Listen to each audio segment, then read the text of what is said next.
All right, moving on.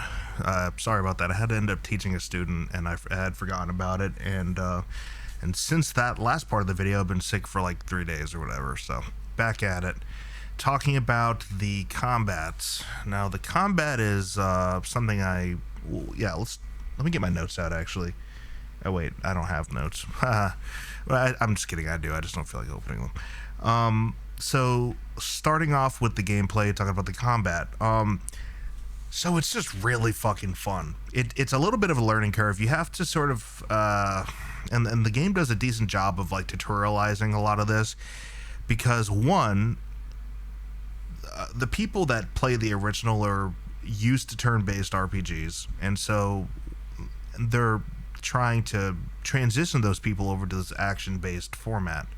And two, you've got people who maybe don't know anything about turn-based or like are new to the franchise or or just like interested in playing the game, so they're tutorializing that for those people. And maybe people who play things like whatever the biggest open world action RPGs are, Elden Ring, or it wasn't around yet, but like Skyrim, or maybe that's probably a terrible example.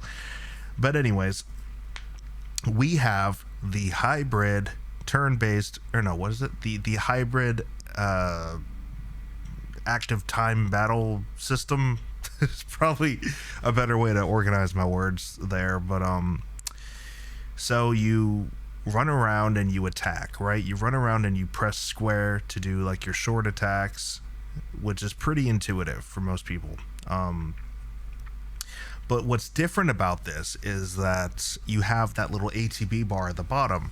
And in traditional Final Fantasy, what would happen is you wait for your bar to fill up. Usually the enemy's attacking or something.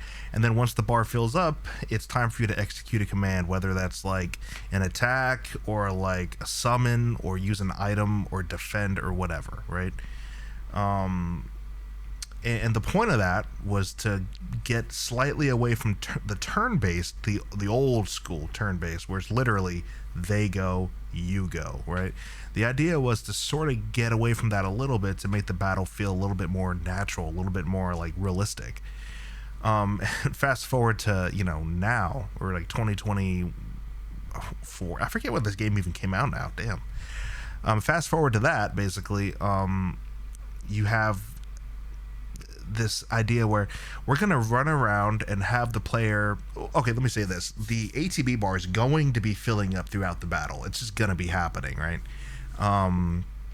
However, it fills up pretty slowly. So there's things that incentivize the player to go ahead and speed that along. Now, one of the ways that you do that is by attacking the enemy. Attacking the enemy with physical attacks does...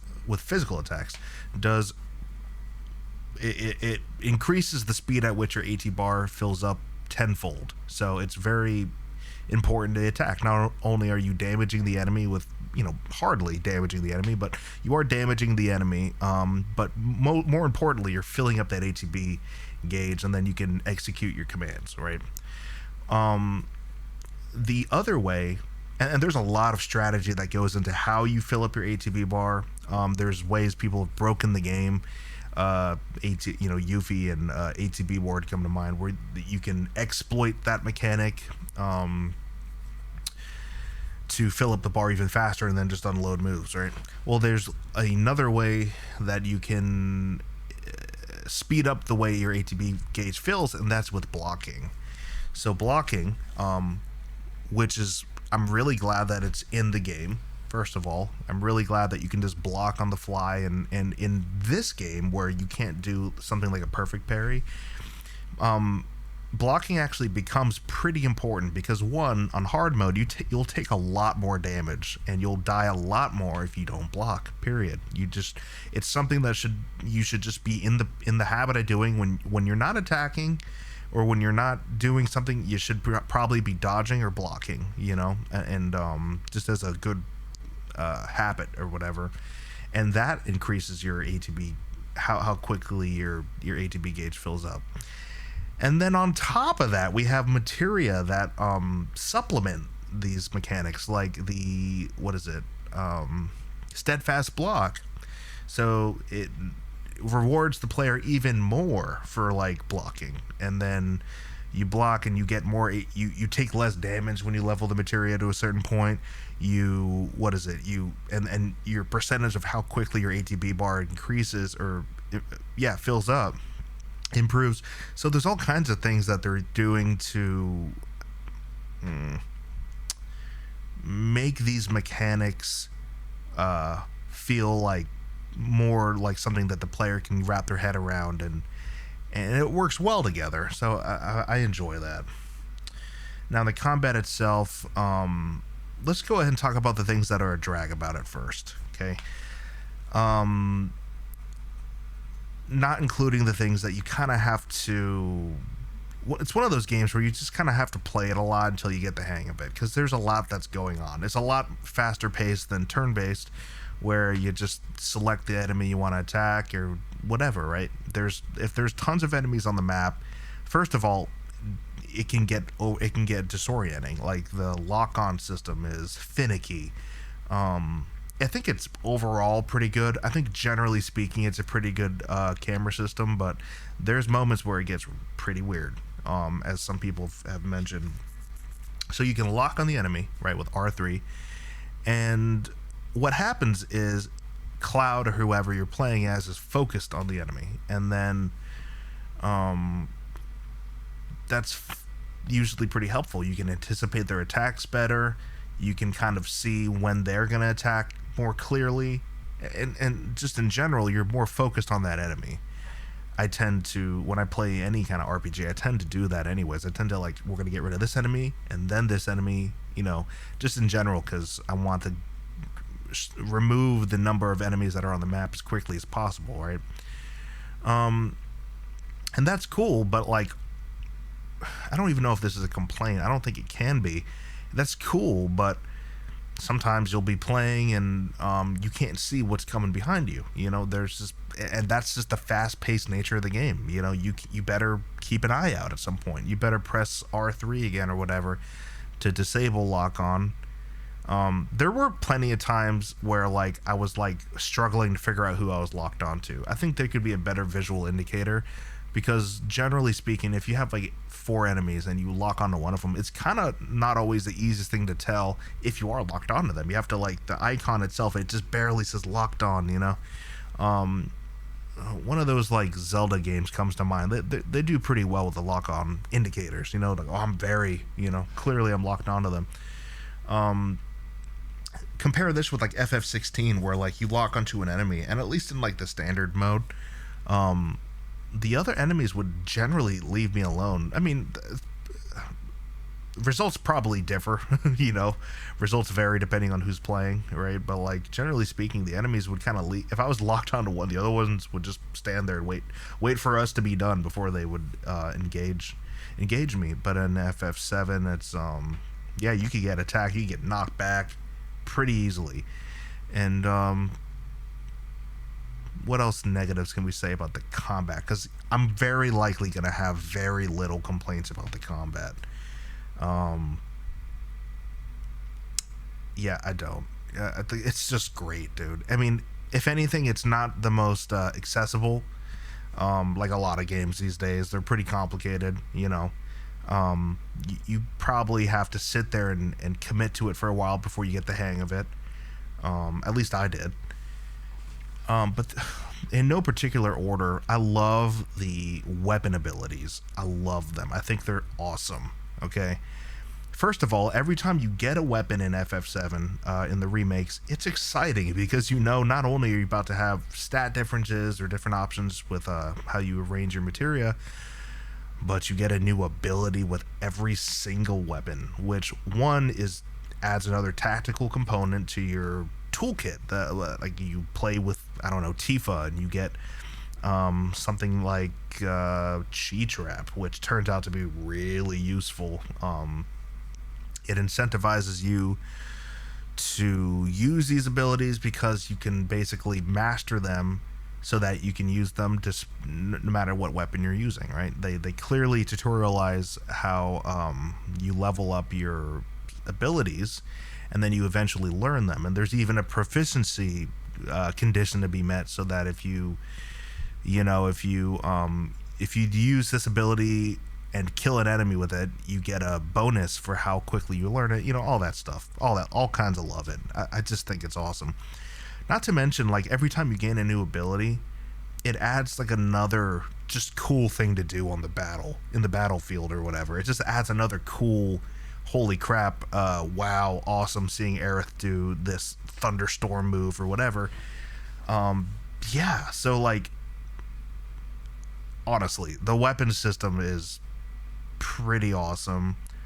Is every ability amazing? No, but, like, most of them are. What else about the combat? We've talked about the weapon abilities. We've talked about blocking and attacking. And there's a rhythm to, like, and of course we need to talk about, like, stagger and enemy design and that kind of thing. Well, there's really, and this is probably not new to FF Remake or anything, but there's really this stagger thing, and it's cool. It's grown on me. Like, I didn't play 13 or any of the other ones that had that kind of design with bosses and all enemies. Actually, it's not just bosses, but all enemies, right? Circling back to Chadley, yes, he is, generally speaking, kind of a drag on the game in many ways.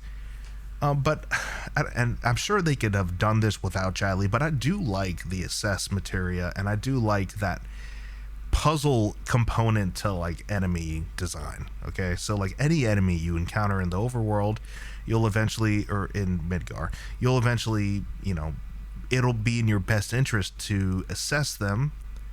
Not to mention, like, the layers upon layers of incentivization that the game kind of bottlenecks you through in order to use their mechanics. I don't really have a problem with that. I think most of that's pretty good design. But I like the idea of, like, ooh, okay, here we have these 3 enemies. It removes the boredom factor of, oh, here's 3 goblins, oh, here's 4 goblins, oh, here's a guy, and you just chop them away and that's it, right? It removes that boringness from all the standard enemy fights. There's a level of engagement that's really interesting in FF7 Remake. So you encounter an enemy. Let's use those Sahagins. You know what I'm talking about, the Ninja Turtles in the sewer, right? Those guys who are weak against fire or magic or whatever. Let's take those guys, for example, because if you just, like, start to, like, batter them with your weapons and your abilities, you'll find pretty quickly, even on normal mode and you're not familiar with the game, that they can take, they reduce a lot of damage and you'll be just hacking at them, right? Well, you assess them, you learn that they're weak against fire, for example. I don't remember off the top of my head, but they're weak against fire. Well, what happens? Well, you cast fire and suddenly there's an opening being made in the battle. Okay, it's not that you're just being ineffective and just slashing them and doing very little damage over and over. No, now you've put them in a state of in a pressured state. Every enemy in the game is designed like this to basically give you a strong chink in their armor to take them down more effectively. It's not to say that you couldn't beat this boss by just constantly battering them with, braver over and over and over. But yeah, I just think it's a really, when you've, and it took me a while to figure that out, like, what's pressure, what's stagger, what's all that. Like, I play a lot of video games, but I'm still kind of slow on picking stuff up. So, like, okay, now the enemy's pressured. What the fuck does that mean? Oh, it means that all my attacks are more likely or going to more easily fill up the stagger bar. So, circling back for people who haven't played the game, which probably isn't a whole lot, but when you stagger an enemy, you basically knock them out and render them immobile for a set period of time, where you can just beat the living Christ out of them. They're unable to move, and fun fact, you can cast stop on them during this time and you'll stop them in their staggered state, if they're not immune to it or whatever. That's a really cool thing to do. But anyways, that stagger, you basically really want to do that especially on some of the bosses, because all your attacks going to do way more damage. Now, pressure, you don't always put an enemy in a state of pressure, but it's ideal that you do, because when you do, when certain conditions are met in battle and you put them in a pressured state, you can stagger them very quickly if you know what you're doing. If you know to use Tifo's Unbridled Strength, or you have very specific abilities in the game that are deliberately there, not just for damage, but primarily for inflicting that stagger, raising the stagger bar or whatever until they're knocked out. Well, yeah, so you definitely want to do that. And I just thought that was all awesome. I thought every boss battle was kind of engaging for that reason. There are many times where you're not like some of the frustrations I think with the battle come into play when people are either getting their shit rocked and getting thrown across the map, especially with Aerith, because she's very, very slow and very difficult to build ATB with. Especially like when you're not used to the game, it's just very awkward. You know, you try to attack with her attack animation's very slow. You know, so a lot of people don't end up playing with her, even though she's extremely strong, right? With the magic. You know, you try to attack, the enemy hits you with all kinds of moves that just knock you on your butt and interrupt your moves. You try to cast Faraga or whatever, right? You try to cast that big spell just for an enemy to come and hit you and cancel the whole animation. It's like, or cancel the whole spell. You lose your mana. It's like, oh god, you know. And my opinion is like, while that stuff is frustrating, maybe some of it could be argued to be like poor design, but I don't really know if I think so. There are many games I've played where stuff feels unfair, you know, like it feels like kind of like cheap. I don't know. I think there has to be a level of like punishment to the player though for it to be challenging enough. Like you have to be able to reward the player for good playing, and you have to be able to punish them for taking too many risks. And I think that way it teaches me, the player, like what to expect, why this doesn't work, and therefore become better at the game. We all love the feeling of becoming better at the game, right?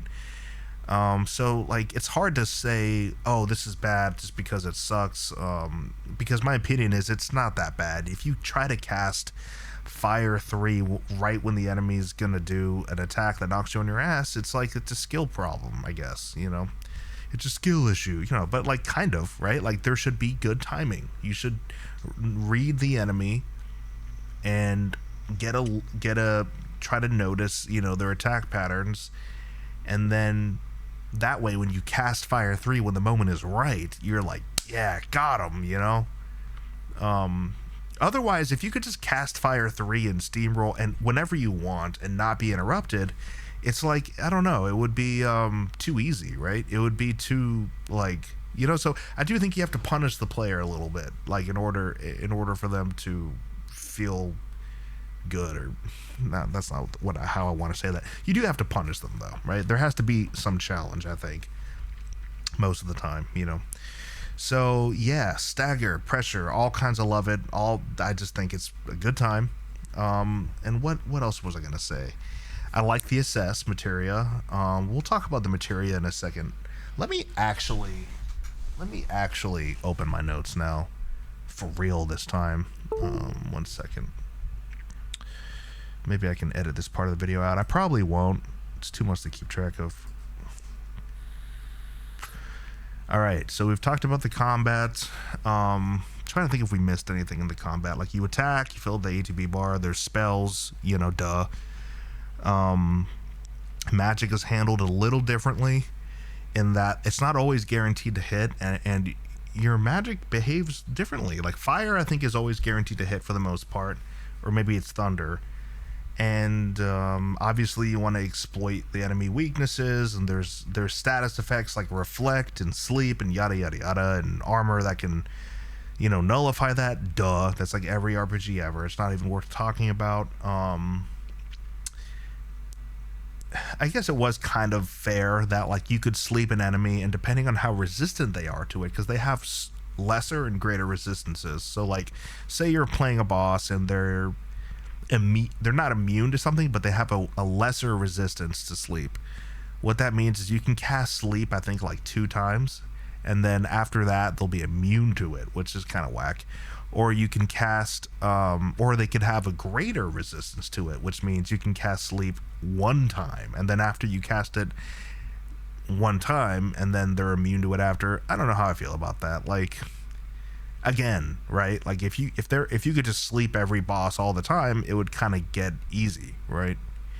So I don't know. I don't know if I have any big problem there. It kind of makes sense. I think that's been a mechanic. I almost want to say that mechanic's probably been around. Like, I feel like I feel like enemies probably got more resistant to certain status effects as you use them. Somebody would have to correct me on that. I don't really know. Alright, so we've talked about the current climate of the fan base, or whatever, or as I see it. We've talked about a little bit of the combat, itemization, and items. So, one thing FF7 in the original did that was kind of, this is probably obvious now, but like they included something that was kind of new, I think, which was items that could be used as magic, or effectively magic. Grenades, for example, cost no, it doesn't cost magic, it costs no mana or materia, but it's like an offensive spell. You know, you throw a grenade, it's ranged, and then you also had, wait, do they have this? They have items that can basically cast spells, like hazardous material or whatever, like can cause poison. I don't think there's items that can mimic fire, ice, and lightning, but there's items that do damage, right? There's just items that do damage. Some of them do heavy damage. You know, it's kind of whatever to me. Like, I don't find myself using them often. Plus, they miss a lot, like grenades and stuff, so they're there. I don't really think they're that important or interesting or useful, even. But I don't know, could be wrong. But, you know, we've talked about the weapons and how great I think the weapon abilities are. As far as items go, though, like, you know, just the only thing they really did different that I can really think of is the vending machines and the discounted pricing. And most of the time when you play through the game, you end up just buying whatever's on sale, right? So, yeah. We'll talk about items more when we get to side quests. Other than that, I might be missing something, but other than that, it's just all I really have to say is materia now, you know? Okay, materia, the greatest of all time. No, I'm just kidding. I mean, one of the best battle systems of all, or item systems, I guess you could call it. The materia system is so unique. We'll talk about classic for a second, because in FF7 classic, materia basically made it so that I almost want to say that everybody was classless. You want Cloud to be a mage, or do you want him to be a critical god?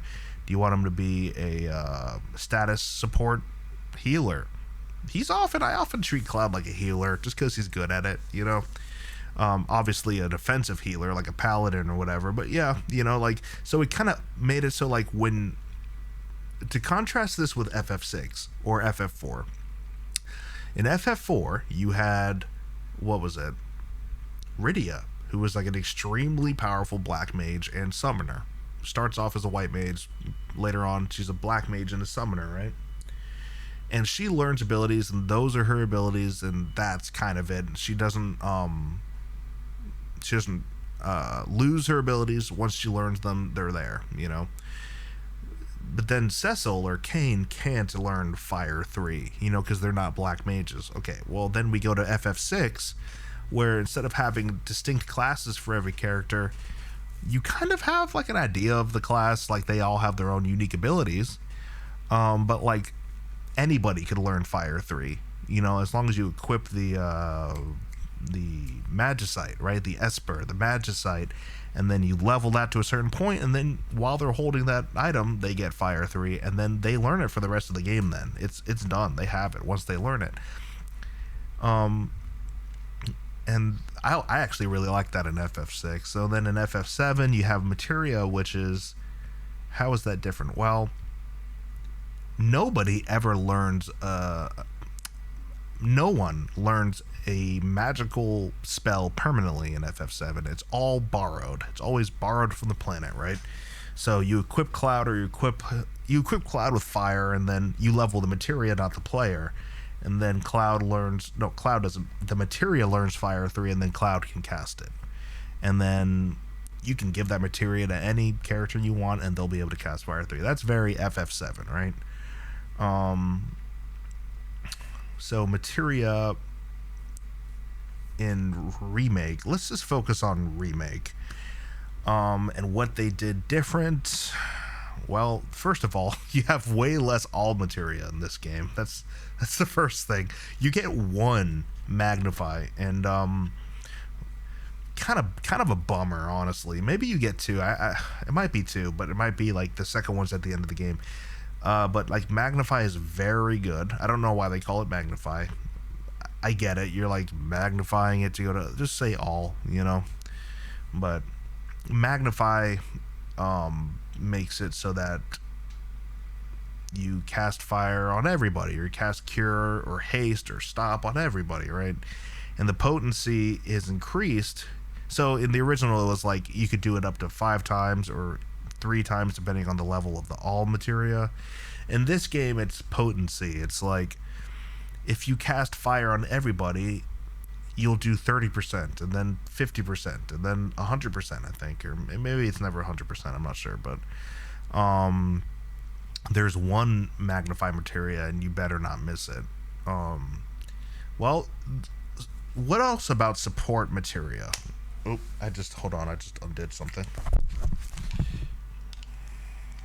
I should probably edit this. Support materia that we have. I have to think. There's warding, which is kind of useful in certain situations. They give you another ability. Oh, I forgot to talk about the armor and the accessories. That's important. But anyways, we'll talk about that in a second. With the I lost my train of thought. Oh, what was it? Oh, goddamn. Oh yeah, warding. With warding materia, you can basically make it so that once you level that materia, which it takes a very long time to master that materia, you can develop a 100% resistance to any status effect, as long as you have the accompanying materia. So if I want to become immune to instant death, which is very useful when you're fighting the Donberry, right? If you want to be immune to instant death, you equip, I think it's Subversion, with maxed out warding, and then blah blah blah blah blah, right? And then you can fight the Donberry, no fear, you know, for the most part. There's always a little fear. So most of that's pretty much the same, you know. They removed a ton of materia from the original. The enemy skill is, there's only like 5 of them, you know. Anything else? The magic is good, you know, like it takes a while to cast it. So going back to that idea of like you need to be strategic when you cast magic. I'm gonna have to talk about the characters individually at some point. I don't know how long this video is shaping up to be, but if I want to do this long form, just me rambling about the game, I'm gonna need to do some organization here. So we did we talked a little bit about combat. We talked about some items except for armor and accessories, right? We talked about some of the weapons. All right, we're talking about materia. I think overall the materia system is pretty much the same as it was in the original, with some convenience differences. Like, for example, if you link a support materia to any other materia and it functions, it's working, it'll light up, which I think is pretty convenient. One thing that I was like a little bummed out about was that, because it's such a major pain in the butt to constantly to mess around with materia, you know, between boss fights. Like every 5 seconds you're going in the start menu and you're organizing your materia. That's how it was in the original. There's nothing different there. And you don't always have to do that. It's just like if you're on hard mode, you're probably going to be juggling stuff around a good bit. one thing that I wish they kept was the ability to literally take somebody's weapon of all the materia and just swap those materia options with a different weapon. Because if I have Barret and I have Aerith and I want to make Barret the new magic user or whatever, and I want to remove Aerith, I would just take her materia and put it in his and done, you know. But they got rid of that, unfortunately. But generally speaking, materia kind of functions the same. There's some new materia that reflects the new battle design for this game.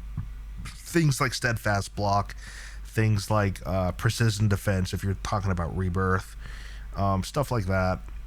I may be forgetting something, but nothing very important is coming to mind except for maybe the summons. Okay, so the summons are handled way differently, and they're very cinematic, and they're really cool. There's some drawbacks to them though, like, so the summons are very highly cinematic. You get this big final attack, but before you do that, there's like and they only activate during boss fights, which is kind of a drag, but like, there's a bar that shows up, and after a certain point it'll fill up, and once it fills up you can then activate your summon. And what's the coolest thing about this is just seeing the summon fight alongside you, because you don't just cast it and summon it and then they're gone. You summon them for like 2 minutes or 5 minutes or however long they're in the battle for.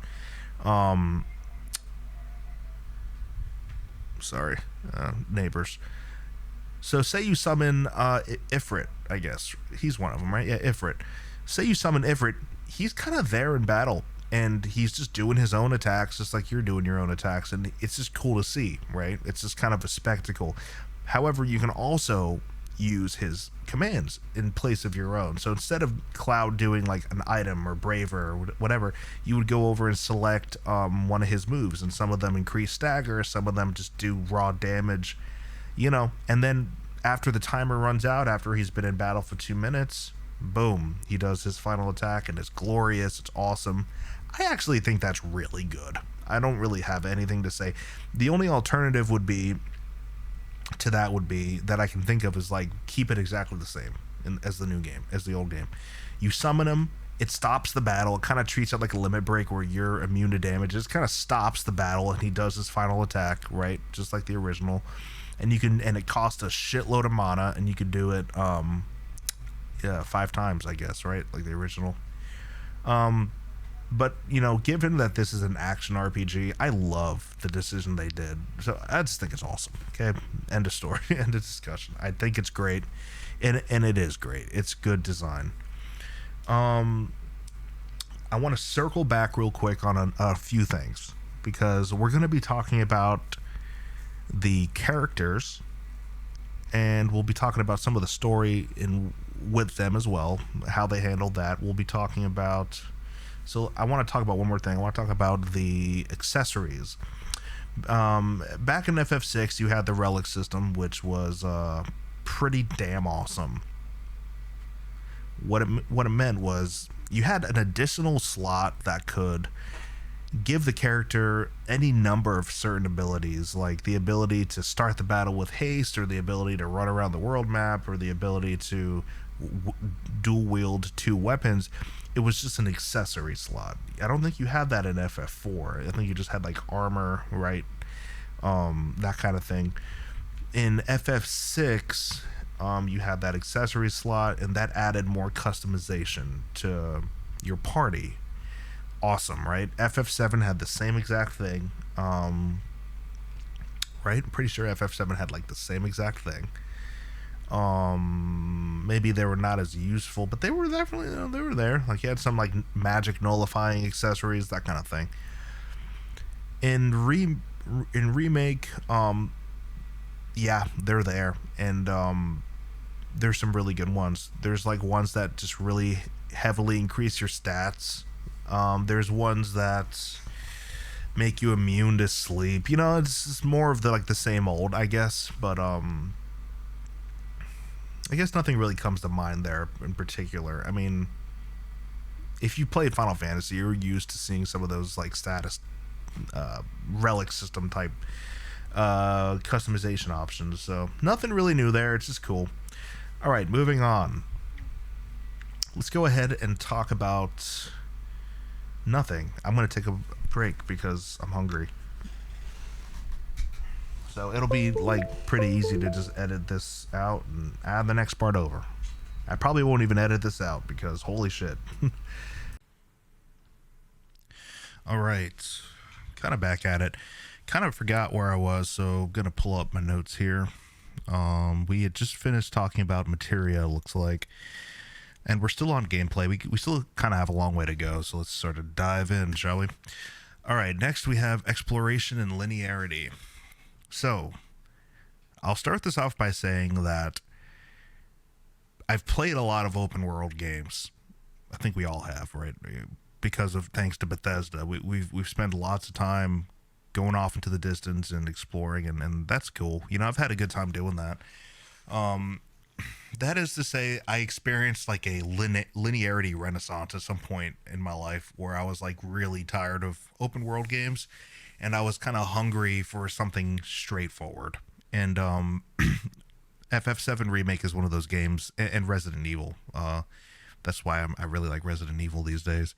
But FF7 Remake has that linearity. It's pretty straightforward, you know, like you don't have like, it's not like Rebirth where you have this whole area to explore. My thoughts initially is like I kind of like that. I kind of like it. I kind of almost prefer it in Final Fantasy to have like that, because in Final Fantasy what you typically have is a staggered progression as far as how much you can explore, right? You start off and you're on one part of the continent, and then throughout story, throughout as you go through the main story, you get access to different parts of the map. You get access to vehicles, chocobos, airships. Usually, you know, you get the airship. It's usually like a pretty big moment in FF. So that's not really something new. Like I like that. We don't. Now here's the thing. We have that in Remake very little. Just the smallest amount. Like we have, we start off in Midgar. You're pretty much on rails at the beginning of the game. Start off in Midgar. You get a little bit of exploration to. You get to check out Sector 7. You get to do some of the like stuff with Tifa, and basically serves as like a big tutorial section, which this game really needed because there's a lot of new stuff that people are gonna have to learn. So you get that, and then you have all kinds of side quests you can do in Sector 7, which basically are all tutorials. And then do crap with Chadley, and then you and Tifa and Barrett go off to the reactor, and then you meet Aerith and yada yada yada, right? At some point throughout the game, basically after the plate falls, that's when I think the game really opens up, and you get like this big section where you can do these side quests, and you can just kind of run around Sector 7, or not 7 because it's destroyed, right? 6 and 5, like Wall Market and like everything in between that and Sector 5 and 6. And so there's like that, and that was fine. That was pretty cool. I've heard a lot of people say like they wish they could have seen more of Midgar, which, sure, I'm with it. That would have been nice. It doesn't bother me if I can be just straightforward. It never really bothered me, primarily because I don't want a huge open world game. I don't want a huge like. For FF Rebirth, we got one, and you can explore all kinds of areas, and I have, and God knows, like, the way they approached some of that was not received as well as some with the mini games and whatnot. But yeah, I don't really necessarily want like a big Midgar.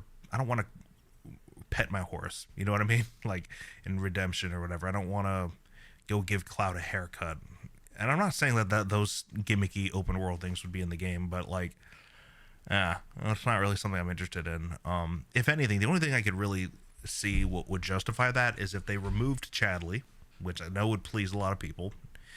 And they removed Chadley, and I got this idea from my friend Jaboy Hans, actually. If we removed Chadley from the game entirely, and instead of getting materia from him and bringing the score up of the game overall, actually, we would be exploring Midgar and doing all kinds of things. Basically, more of the kind of side quest things we did with the side quests in this game. But we would be doing so in an effort to get the summon materia and the other materia that Chadley has access to. And you can go to Sector 1, and they would have to basically invent purposes for these sectors, because as far as I know, unless they talk about them more in the compilation, I don't really know what Sector 1 or 2 or 3 or 4 or 8 are about, you know? I mean, basically would be adding so much, you know? And the game's already pretty, like, it's a pretty lengthy game, you know? It's Final Fantasy. It's like a 50 or 60 hour game, I think. So that's what I think about linearity versus exploration. Like, maybe you could justify doing that if we got rid of Chadley and made all kinds of new areas. And the areas in this game are amazing looking. So, kind of a tall order, you know, like, I know I tend to be a little forgiving.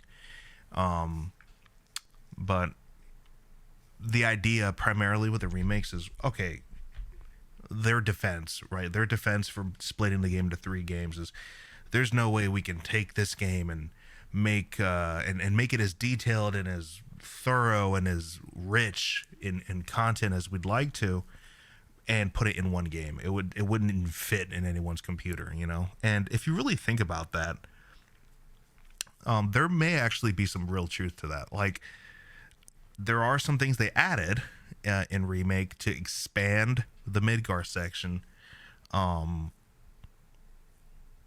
but I tend to kind of believe them when I hear that. I'm like, yeah, maybe you're right. Like, if maybe some of the things in the original, like some of the pacing things in the original, how we just randomly go here and then we randomly go to Don Corneo and now we're in the sewer, like you fall down a hole and you end up in a sewer, like maybe some of these transitions to different areas wouldn't make a whole lot of sense to today's standards.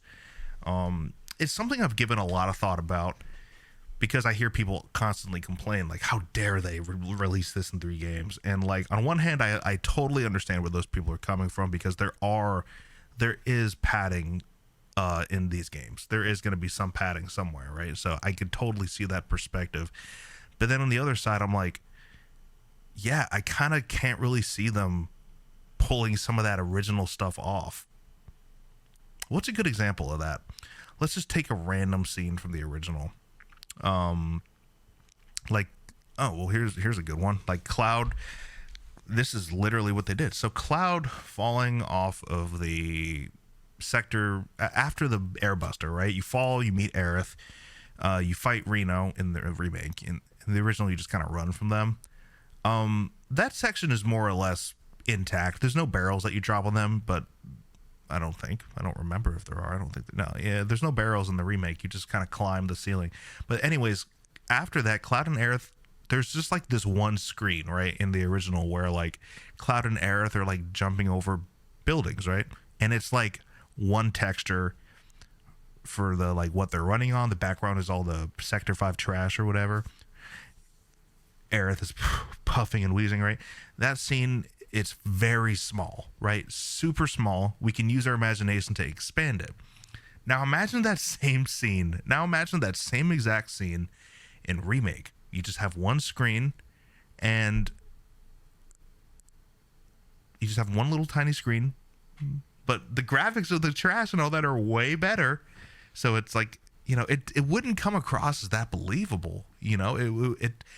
So what they did in the remake, where they show Cloud and Aerith climbing over the buildings, navigating, having some back and forth discussion about the Turks and whatever, I feel like they pulled that scene off really well. You know, they expanded it, because maybe on the PlayStation 1, one little tiny screen where you're running over the trash makes sense, and then you don't think about it. But then in a remake, you could reduce it to a cutscene, I guess, you know? But then people would be complaining about, like, they're turning everything into cutscenes.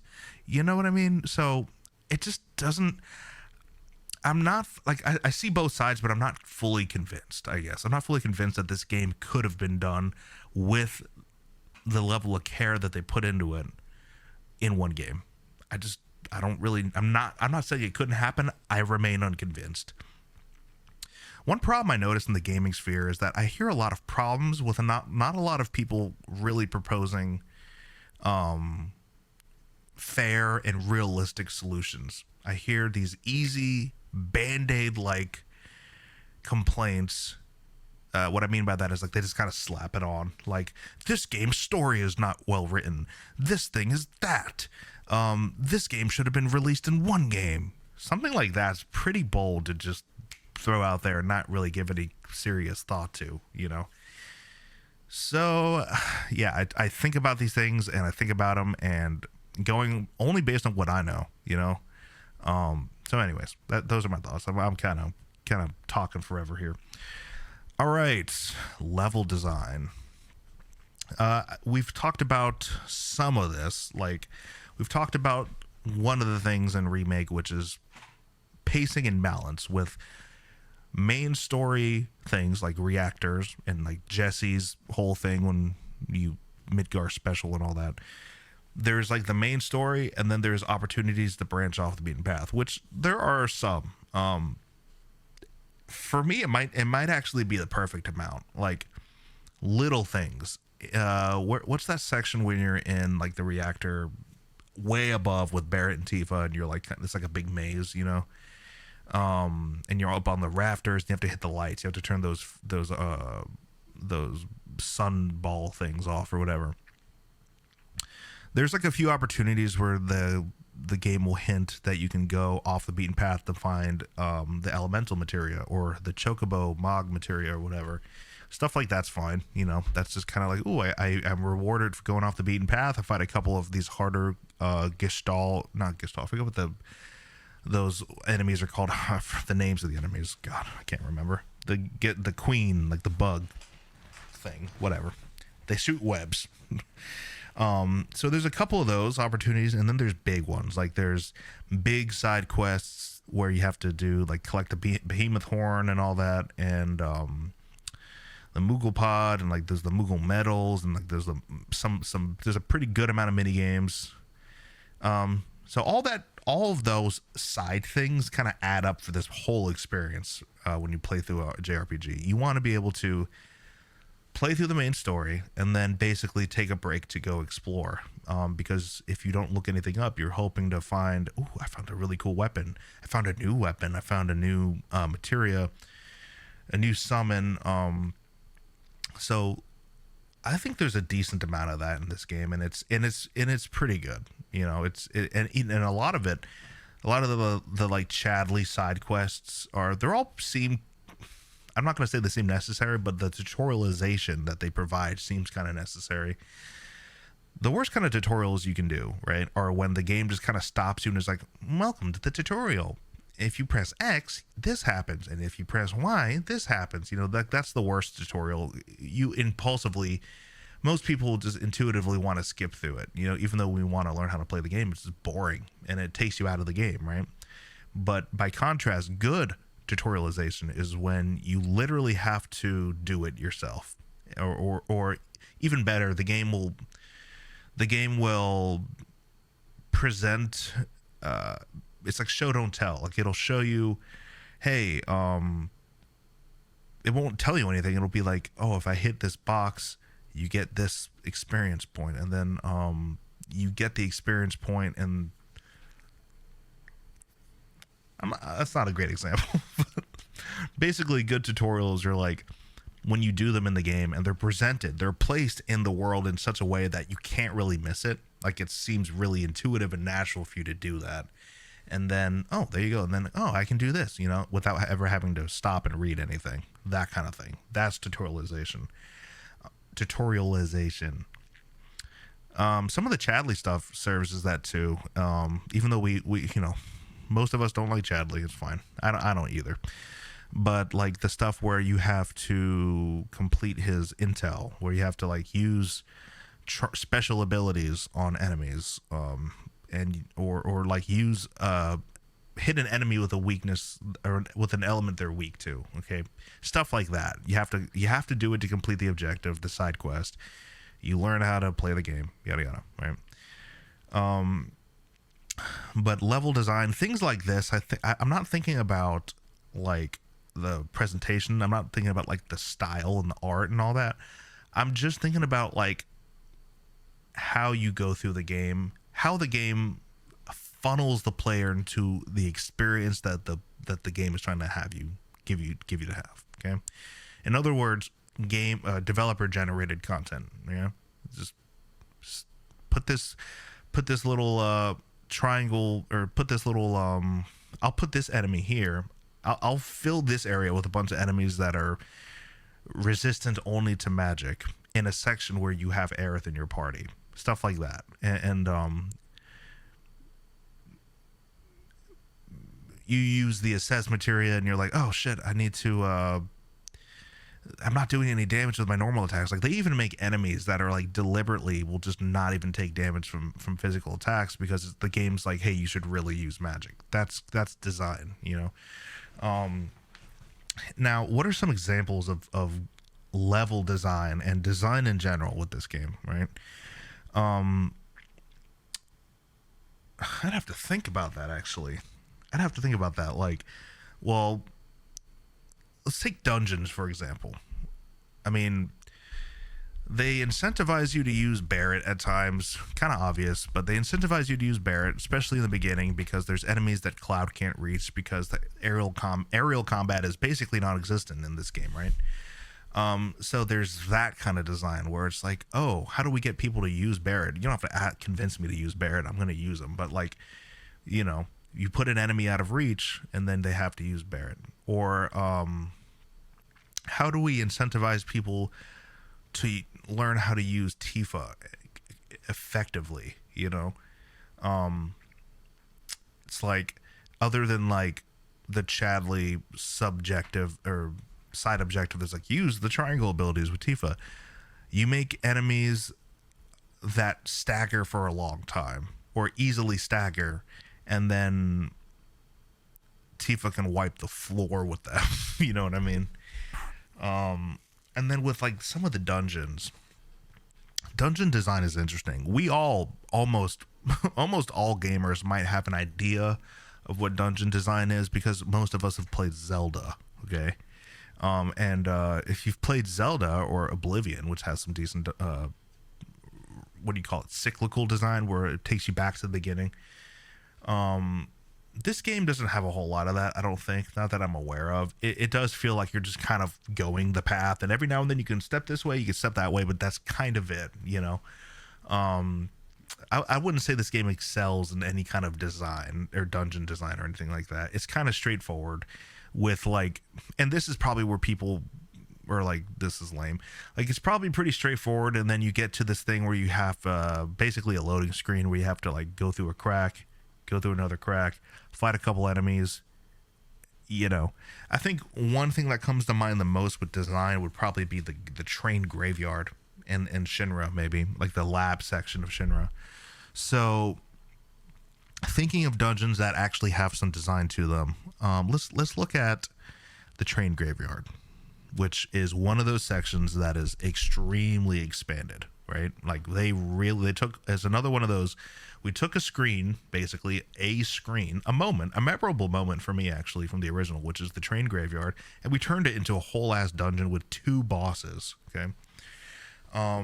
What is there to say about this? Well, lots of locked doors. We have ghosts that like move the trains, and so we can't proceed. The ghosts themselves are very like, they have status effects. This is one of those areas in RPGs where the game's like, hey, status effects, you know, they exist. And so the ghosts can be, what is it? They can inflict shield on themselves, so physical attacks do nothing. Which, there's so much going on the screen sometimes. Sometimes you're whacking and you're like, why aren't I doing anything? You don't even know what that little icon means yet. Stuff like that. Or reflect, right? So you have to use magic or physical attacks.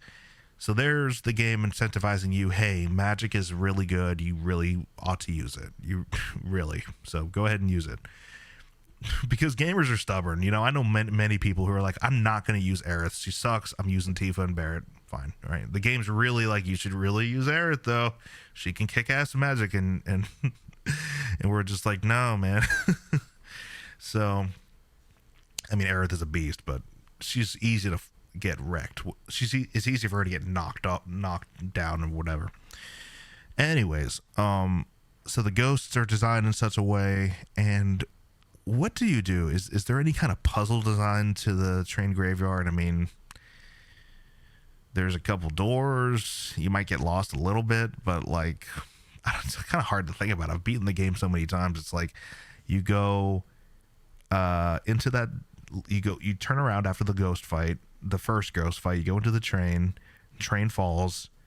Go down left. Go up the stairs. Doors locked again. Ghosts making noises. Haha. You go into this room because it's the only way you can go. On the right, you fight a ghost in the locker. Go out. Look around. It's kind of straightforward, you know. Like you can go backtrack a little bit, but it's. I'll be honest. I don't think there's a whole lot of design here either. Not that I can observe. It's just kind of like you look around. It's a little bit easy to get lost, but not really. You go to the next available door. You fight the badass ghoul boss who's really hard and hits like a truck, and you better be blocking because he's gonna stun you. So yeah, level design. I have not much else to say. NPCs. One of the things I gave as a negative for this game was I mean, I don't even know if I gave it as a negative because there's an option to turn it off. It's like when you're walking in a town and you just hear everyone it's like the eavesdropping thing where you just hear everything everybody says all the time, and the audio mixing in this game could be way better. That's one thing about these games that confuses me. Like, why the fuck can't I hear what people are saying sometimes? You know, because the music is so loud and they don't bother to duck the audio when you're in a cutscene. It might actually be the case where you can hear them talking, but other than that, everything else, and sometimes even in cutscenes, like the music is just super loud. The sound effects are super loud. You can adjust it, but then you don't hear the music as much. It's really simple. You duck the audio when somebody's talking. When somebody's talking, the volume of the audio also goes down a little bit. The volume of the music, I should say, goes down a little bit. And when they stop talking, it comes back up in a gradual way. Like, why the fuck didn't that make its way into the game? That bothered me a lot, man. Especially in Rebirth. Like, I was just like, dude, I can't hear what anyone's saying. And I'd love to hear what Kate Sith and Yuffie are saying, but I'm in the middle of fighting these fucking people, you know? So, anyways. Rant over. So yeah, there's that NPC thing. You can talk to some NPCs, but what happens is you have this chat log and it just pops up on the side of the screen. You can just hear everything everybody's saying. And me, I don't have ADHD, but that drove me insane. If I had ADHD, I'd probably have a coma. You know, I'd probably be in a coma. So like, I turned that off. I don't need any more stimulus. You know. One of the things like that you just don't get with new games that are fully voice acted, which I like the voice acting a lot in this game. We'll talk about that at the end when we get the presentation, but sometimes I like it in the old games where you just walk up to the NPC and talk to them. You know, it kind of gives you that control. You don't have to eavesdrop nothing. And yeah, so user interface. Yeah, this is pretty good. So what do we have? The user interface, the menu, the triangle button, right, has typically, or start button in the remake, in FF games, it's typically been a very important part of the gameplay. Just like Resident Evil, you have this interface, a very involved and very busy and lots of options. You know, in the old games, you had like items, party, magic, equipment, stats, configuration, stuff like that. I don't know if you remember the original FF7. It was just like you go to configure and then you can change the window color. I always thought that was so cool, especially in that game, because you could change it to like multiple different colors. Like, it's just like a cool little thing. I used to make mine like purple, black, purple, you know. You can make a rainbow, you can make it all black or whatever, you know. So customization is always good. Pretty much always, right? Customization is pretty much always good. In this game, you don't have that. It's okay. That's fine.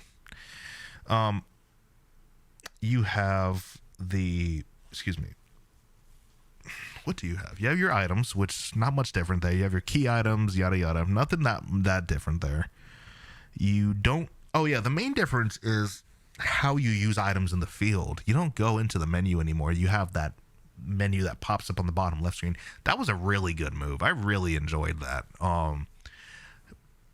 No more having to constantly go into the menu. I didn't mind doing it, but it's just a smart feature. It's like, and you can actually be playing the game while you're doing this if you know how to hold the buttons right, where you can be running and have Barrett spam you with potions while you're running, or like multitasking.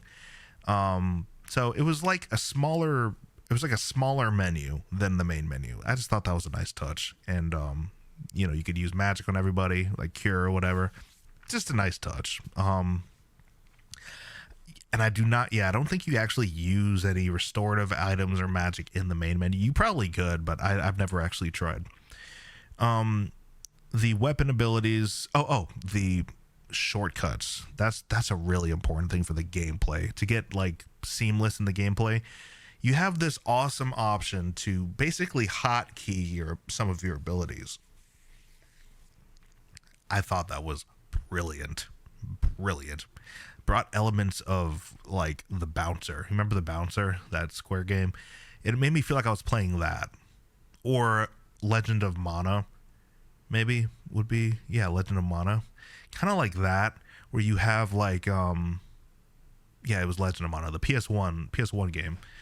Not Secret of Mana, but like you had basically these shortcuts separate from your main attacks, separate from like your strong and weak attacks, right? Where you can hold L1 and then press square, triangle, X, or circle, and then you'll execute whatever command you have hotkeyed. This was brilliant, and you could also use it to chain attacks in a seamless and really cool way. Because in battle, typically you have like your ATB bar fills up, and then you press X, and then you can choose which ability you want to use.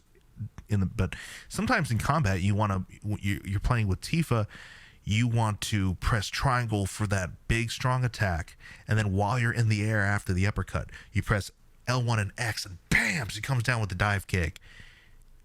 Or you're doing a combo, you're in the middle of a combo with Tifa, bam, bam, bam, and then you press L1 and circle, chi trap, bah, enemies bouncing off the orb that you made, switch over to Cloud, L1 circle, triple slash, ga.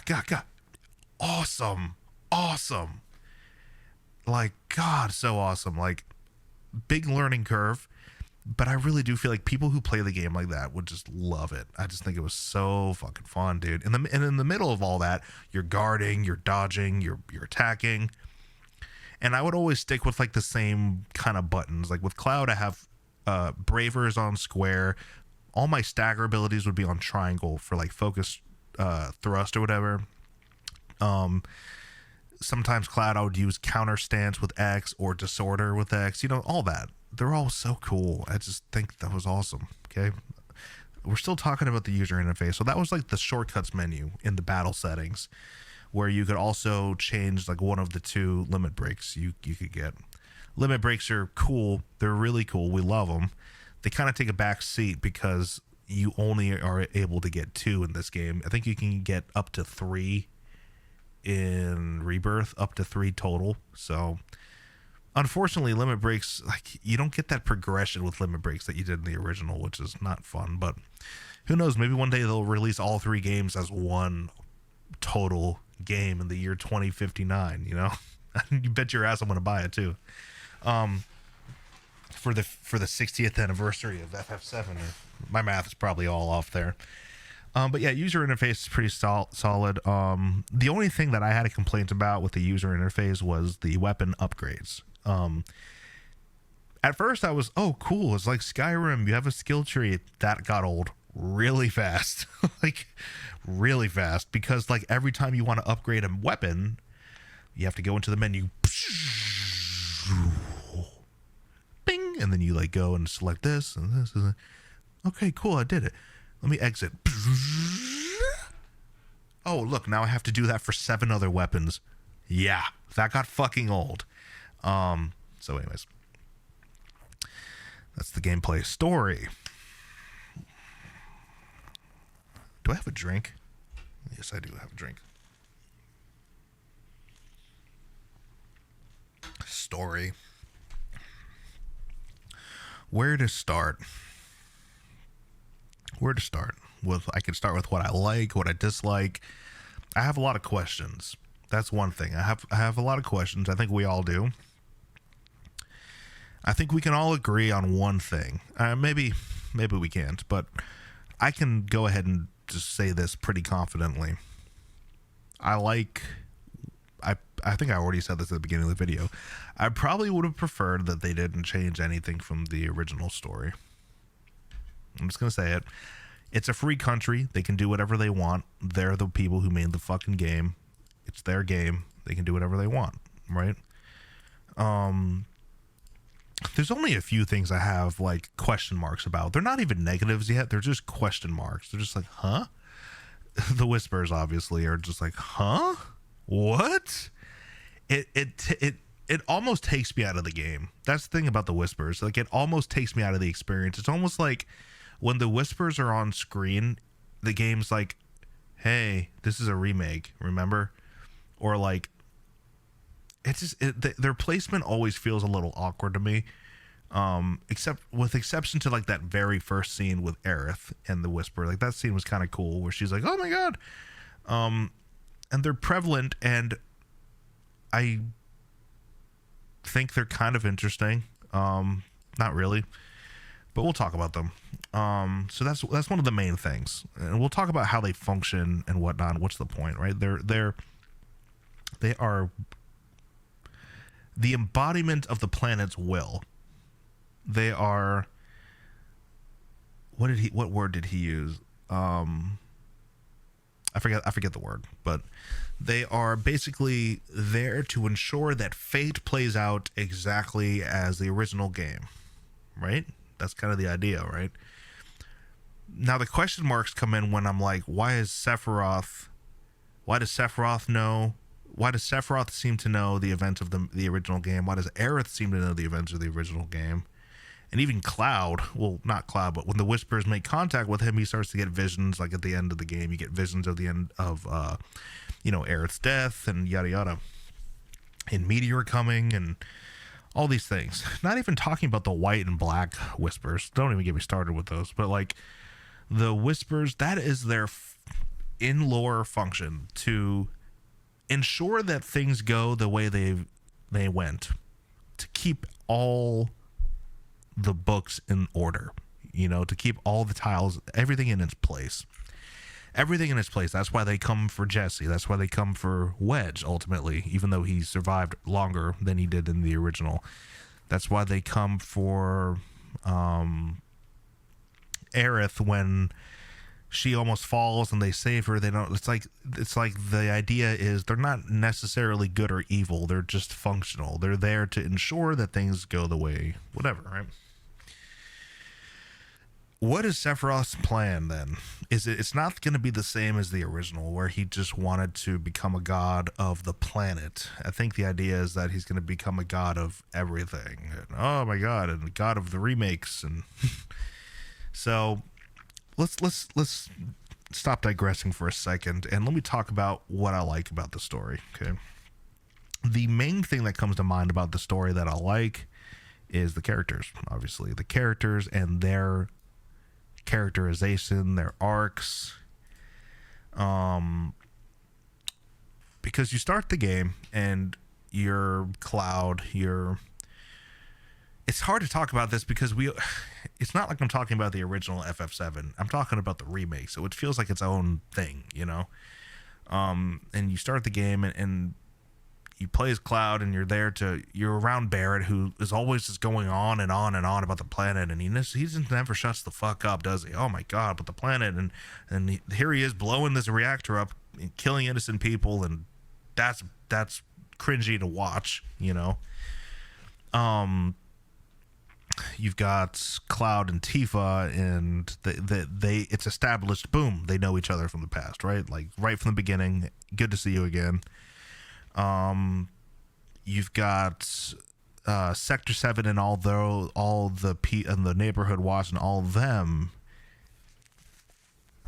And right from the beginning of the game, there's this tone of like, how would I describe the tone? The tone of like Cloud takes himself very seriously, and he's kind of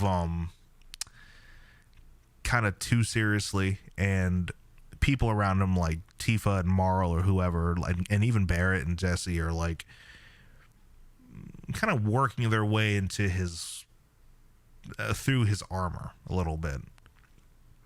And Cloud suddenly, he gets what he wants. He doesn't join Avalanche. They all say goodbye. Hey, you're not going to come with us on the next mission, buddy. Bye.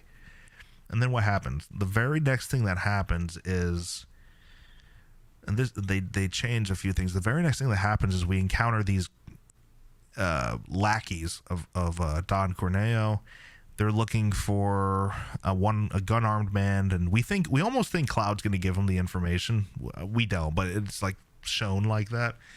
And sure enough, he doesn't, and he beats their ass. And then here comes Jesse, right? Here comes Jesse waiting for us, charming us, right? Charming the pants off of everyone that plays the game. And she wants us, she's like curious as to why the bomb exploded more than she was anticipating, and she thought it was her, but now she's not sure, so she wants answers. So we go with her to basically steal from her dad, who worked for Shinra. All this kind of stuff, all this sort of unnecessary but like character building stuff. We learned so much about Jessie Raspberry, which that's a weird last name, but Jessie, I don't like her last name, just Jessie, right? We learned so much about Jessie and her characterization because of all these expanded sections, and I gave a positive for that because Jessie's an awesome character. All right, you'll notice the story hasn't even really gotten going yet. Like we're really just spending time with characters. We're spending time with Tifa and Barrett. We're spending time with Jessie. We're learning what it's like to be on the ground floor, right? We have to change our water filter. We have to help each other out. We have to watch out for each other. That kind of thing. And Cloud, it seems like he's kind of just doing this for Tifa. Cloud doesn't care about the planet. He's doing this for Doe because he's a mercenary, or so he thinks, right? So it doesn't really seem like he's that invested in anything other than Tifa. Now, he wouldn't show that, and it doesn't really show that, but he shows it without saying it, kind of thing. He shows it by him being there, He remembers promises that he made to Tifa. So much about the beginning of the game is about establishing the characters. It's not even so much about the story as much as it is about establishing these dynamics between Tifa and Barrett, Cloud and Barrett, Cloud and Tifa, Cloud and Jessie, Cloud and Jessie, Cloud and Wedge, which is one of my favorite dynamics ever because, Cloud is just so cold and too cool, and Wedge is just friendlier than anything, right? And so, hold on. I feel like, and so we're teaming up with Avalanche to go ahead and take down these reactors because there we go. And Cloud, he might start to get more. I don't remember when he gets curious about Genova or any of that. I don't think he has any thoughts about that yet. I think he just has this weird behavior, right? Like they show from the beginning of the game, like there's something not quite right with Cloud, just like the original. Well, that all changes as soon as we fall from Sector 8 reactor? Sector 6? That all changes as soon as we fall into Aerith's flower bed, and we meet Aerith, because Cloud, who has this habit of like being too cool for anything, but when it comes to a girl being there, he's like, all right, I'll do it. Like, which is pretty relatable, I guess, in some ways. More of Sector 5 is about helping. It's that same old theme of like people coming together to work together to triumph, to coming together because they all lack resources, because they all live on the ground floor, to make the world a better place, right? To make the world a better place because goddamn Shinra and their goddamn corporation are not only killing the planet, but making all of our lives much harder than they need to be. Much harder, much more painful. These are themes that are like super prevalent in the original all throughout the game, right? We're getting a little bits and tastes of it here. It's a pretty generic theme, but it's a very strong one. It's like the power of numbers, the power of more than just the individual. So we do these quests with Aerith, and we bond with her, and nobody's quite able to I don't like using the word penetrate, but no one's quite able to penetrate through Cloud's facade like Aerith is, you know? Like, not even Tifa. I mean, like, Cloud and Tifa, you know, forever and all that. But, you know, Aerith is just so, like, fearless when it comes to that kind of thing. And is able to almost put Cloud in his place at times, and kind of shine a light on how silly his seriousness is, which is why she's so good. She's such an amazing character, Aerith, because she comes across as like, she somehow comes across as wise and silly at the same time. She's got that wisdom, you know, that of being an ancient that she might not even, you know, seem to know about. I mean, she knows that she's a descendant of an ancient, but she doesn't think about that a whole lot.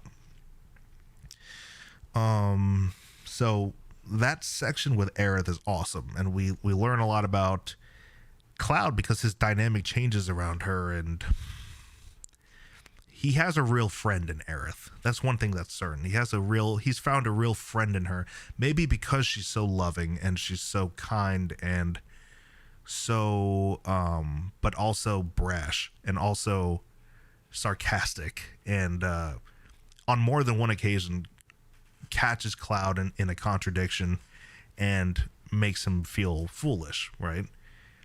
So Aerith is awesome. She's like a good kind of person to have in your life, because she'll yada yada. You get the idea. Well, what else happens? We do all this crap in Sector 5 to eventually need to find a way to well, before we do that, we have to go. I'm getting mixed up here. Yeah, after that, then we do the whole sneak out of Aerith's house to get to Sector 7, and then we see Tifa and then the Don Corneo stuff, right? All right. At this point in the story, is it clear what we're doing yet other than damn you, Shinra? No, it's just like, damn you, Shinra, and we got to get back to Tifa. It's the whole Wall Market section, as far as like plot structure goes, is for one thing, and it's just this. It's that we need to figure out, and it all started back, and I'm probably overcomplicating this, but I just like to understand this stuff. It all goes back to when those guys were looking for Barrett outside of Sector 7 with the gun arm.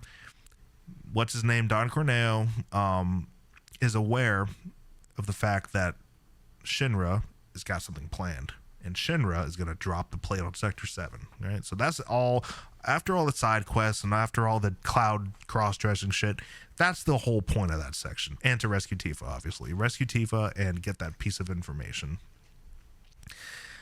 That whole Wall Market section adds an obscene amount of flavor to the game, and even though there's some things I disliked about it, like the music for the main theme of Wall Market wasn't really my thing, but other people liked it, so that's good.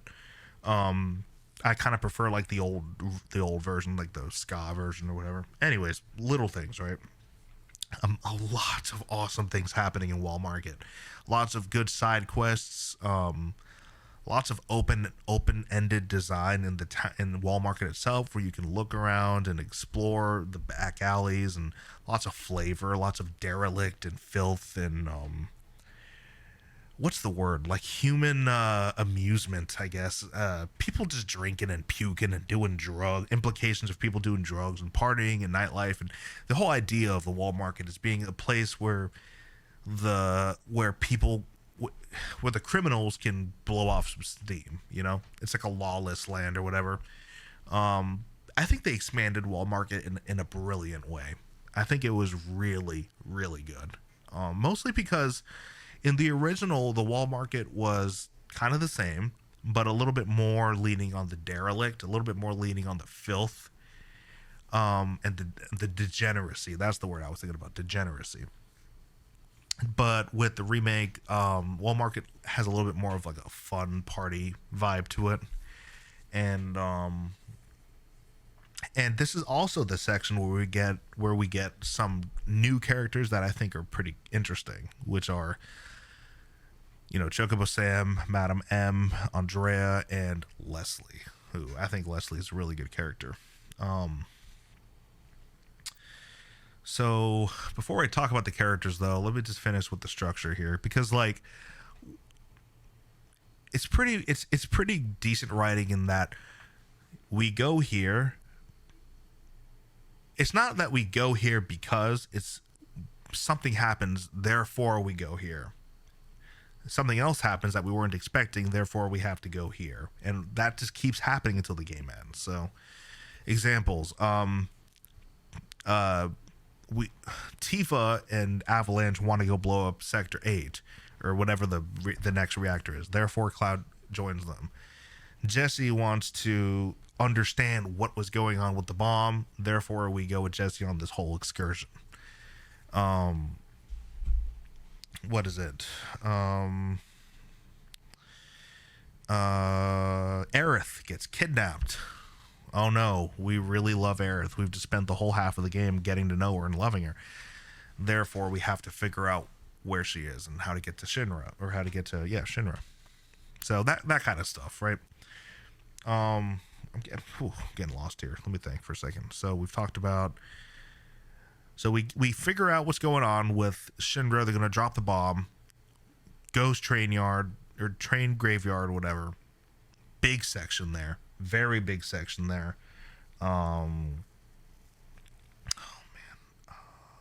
Big section there.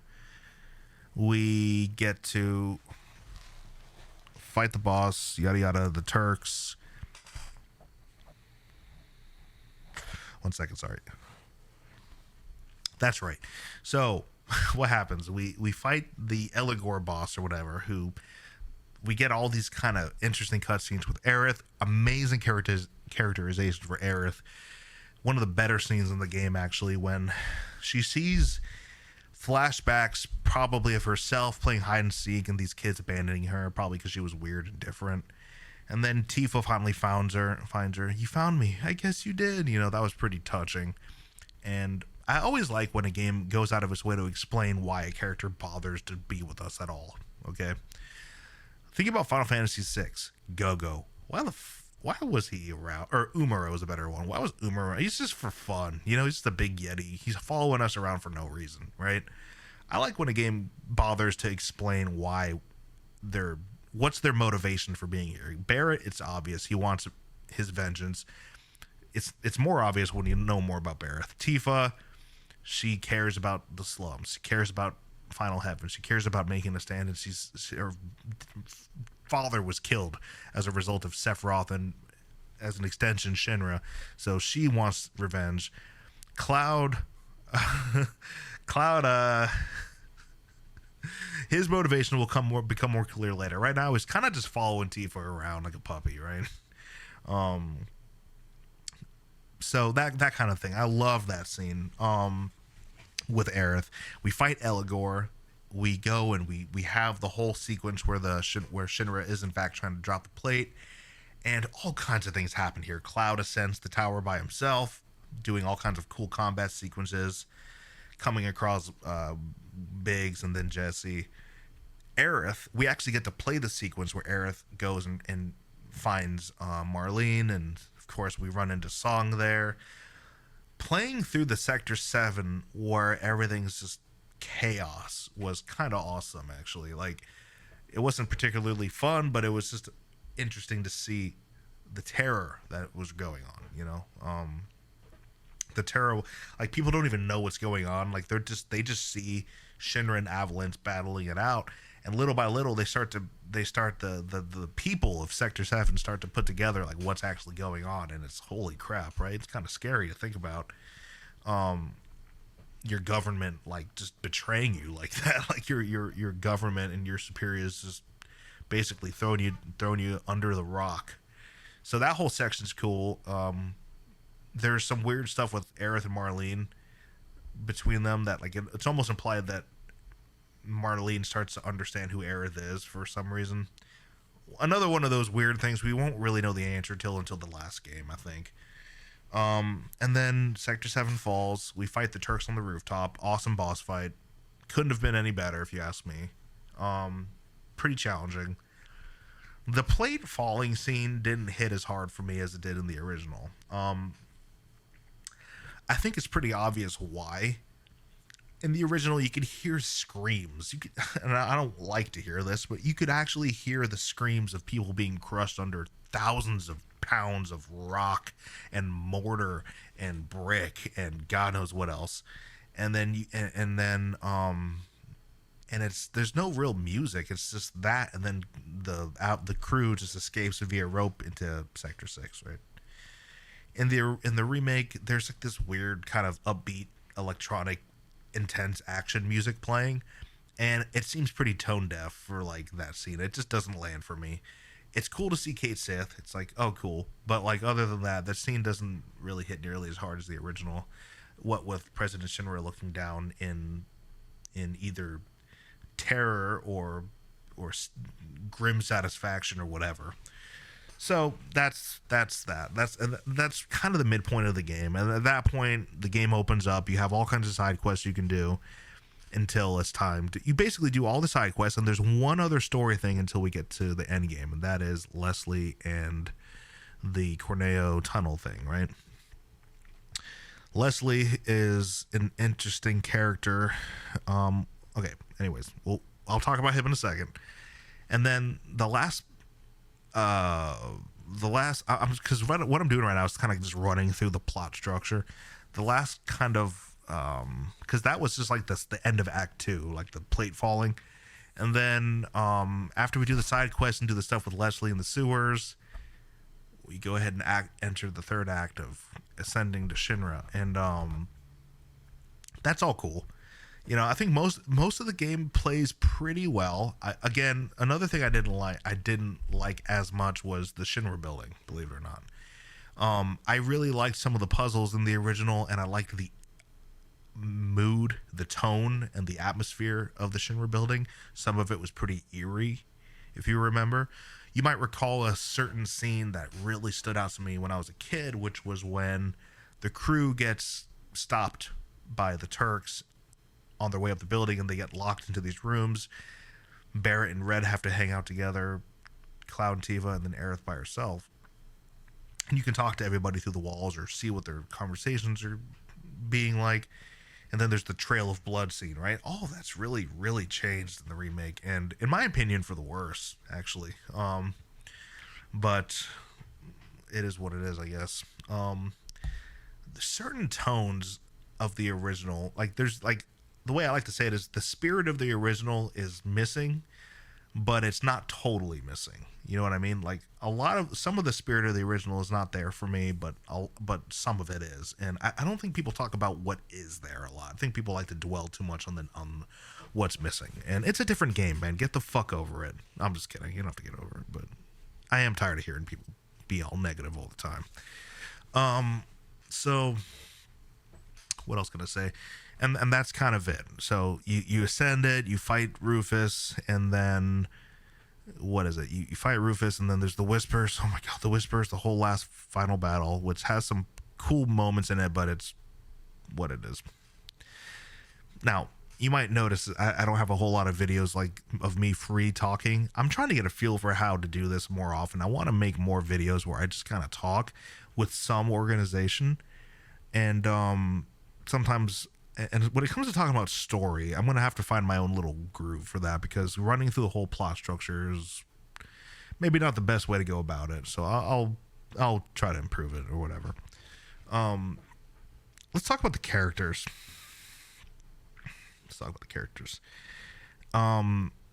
So actually, I think I got to work soon. Damn, I got to work soon. Man, this is a long video. All right, well, next, so we finished. What did we talk about? Wow. I'll stop recording now, and then you'll see me in 1 second. All right, babe. All right. A couple days have passed since the last time I continued this little video. It's shaping up to be pretty long. But whatever. I want to take my time with this because FF7 Remake is not a bad game. Okay, it's definitely not a bad game. Not as bad as people make it out to be, at least. And I think it's important to talk about it. Let me just get my audio shit. Okay, here, blah. All right. So the last thing I talked about, I think I did like a play-by-play through the whole entire story.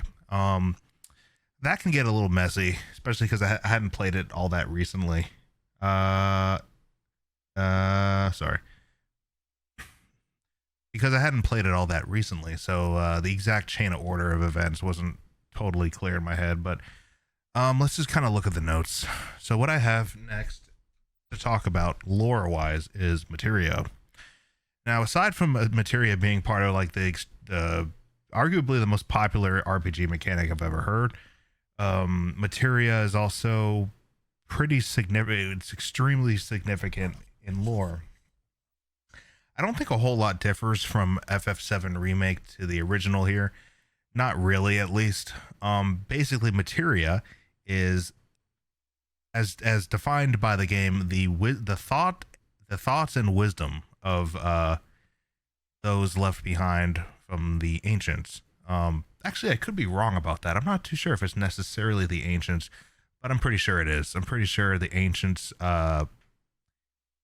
Well, to be more specific, Materia is Mako energy condensed to, I guess, its purest material form, like the physical form of Materia. You've got Mako. You've got the life stream, right? Maybe I should start with the life stream because Materia, it goes like this: life stream, extracting life stream from the planet, Mako energy, condensing Mako energy into basically a solid state form, Materia. Okay. It's a pretty creative idea. Even going back to the original, it's just a pretty creative way to explain how we can borrow magic, how we can borrow abilities, you know, basically taking the consciousness from predecessors, from like the wise predecessors, in this case, the ancients, and borrowing their power. Kind of maybe ties into some of the themes with the game, like yada yada Sephiroth trying to become a god and whatnot. So let's start actually with live stream. And as most people know, live stream is a concept that was it Nomura whose mother died? Basically the concept being that when we die in real life, when we actually die, our body decomposes, right? And our cells, our bones, all the tissue, all the muscles, all the sugar and carbon from our bodies dissolves and returns to the earth in general. I mean, like if you're buried, that's kind of what happens, right? But he took it a step further and decided to posit that when we die, our spiritual energy, our soul, basically our soul and our spirit also returns to the planet, and it is in a sort of recycling economy of the planet where when I die, my soul returns to the planet and goes back into the life force of the planet. And without the life stream, without all the souls of those who have lived before swimming around the planet can't even sustain itself. That's not necessarily true in real life, depending on what you believe in. But that's sort of the lore piece with FF7, is that the life stream is vital. Like we need it. We need it for the planet to sustain itself, because the wisdom and the spirit and the love of dogs, humans, coyotes, or whatever, you know, chocobos, they all contribute to the entirety of the life stream. Okay. Life stream is, well, it's green. You can kind of, they kind of tend to represent it with the green color there. And what else can I say about live stream? Shinra are doing a sort of disturbing, like, crime against nature almost, where they extract the life stream from the planet in order to use it as energy to make life more convenient. And certainly it does. Like, people in Midgar are able to do all kinds of crazy stuff, like have electricity and have air conditioning and advanced transportation and convenience. You know, just basically reflecting what we have in real life here. You know what? I'm mostly thinking about the original FF7. I probably don't need to get that deep into it, because most people who play the remake probably played the original. Nevertheless, at least in this game, it is present. Like, the live stream and the concept of the live stream and all that is present. So Shinra, you know, bad. Shame on them. Using that vital piece of energy, you know, kind of like what we do now, you know, kind of like, you know, I'm not particularly personally worried about the planet, despite the fact that it's probably, you know, it's got a life and death cycle, and we're probably speeding up its life cycle, or shortening it rather.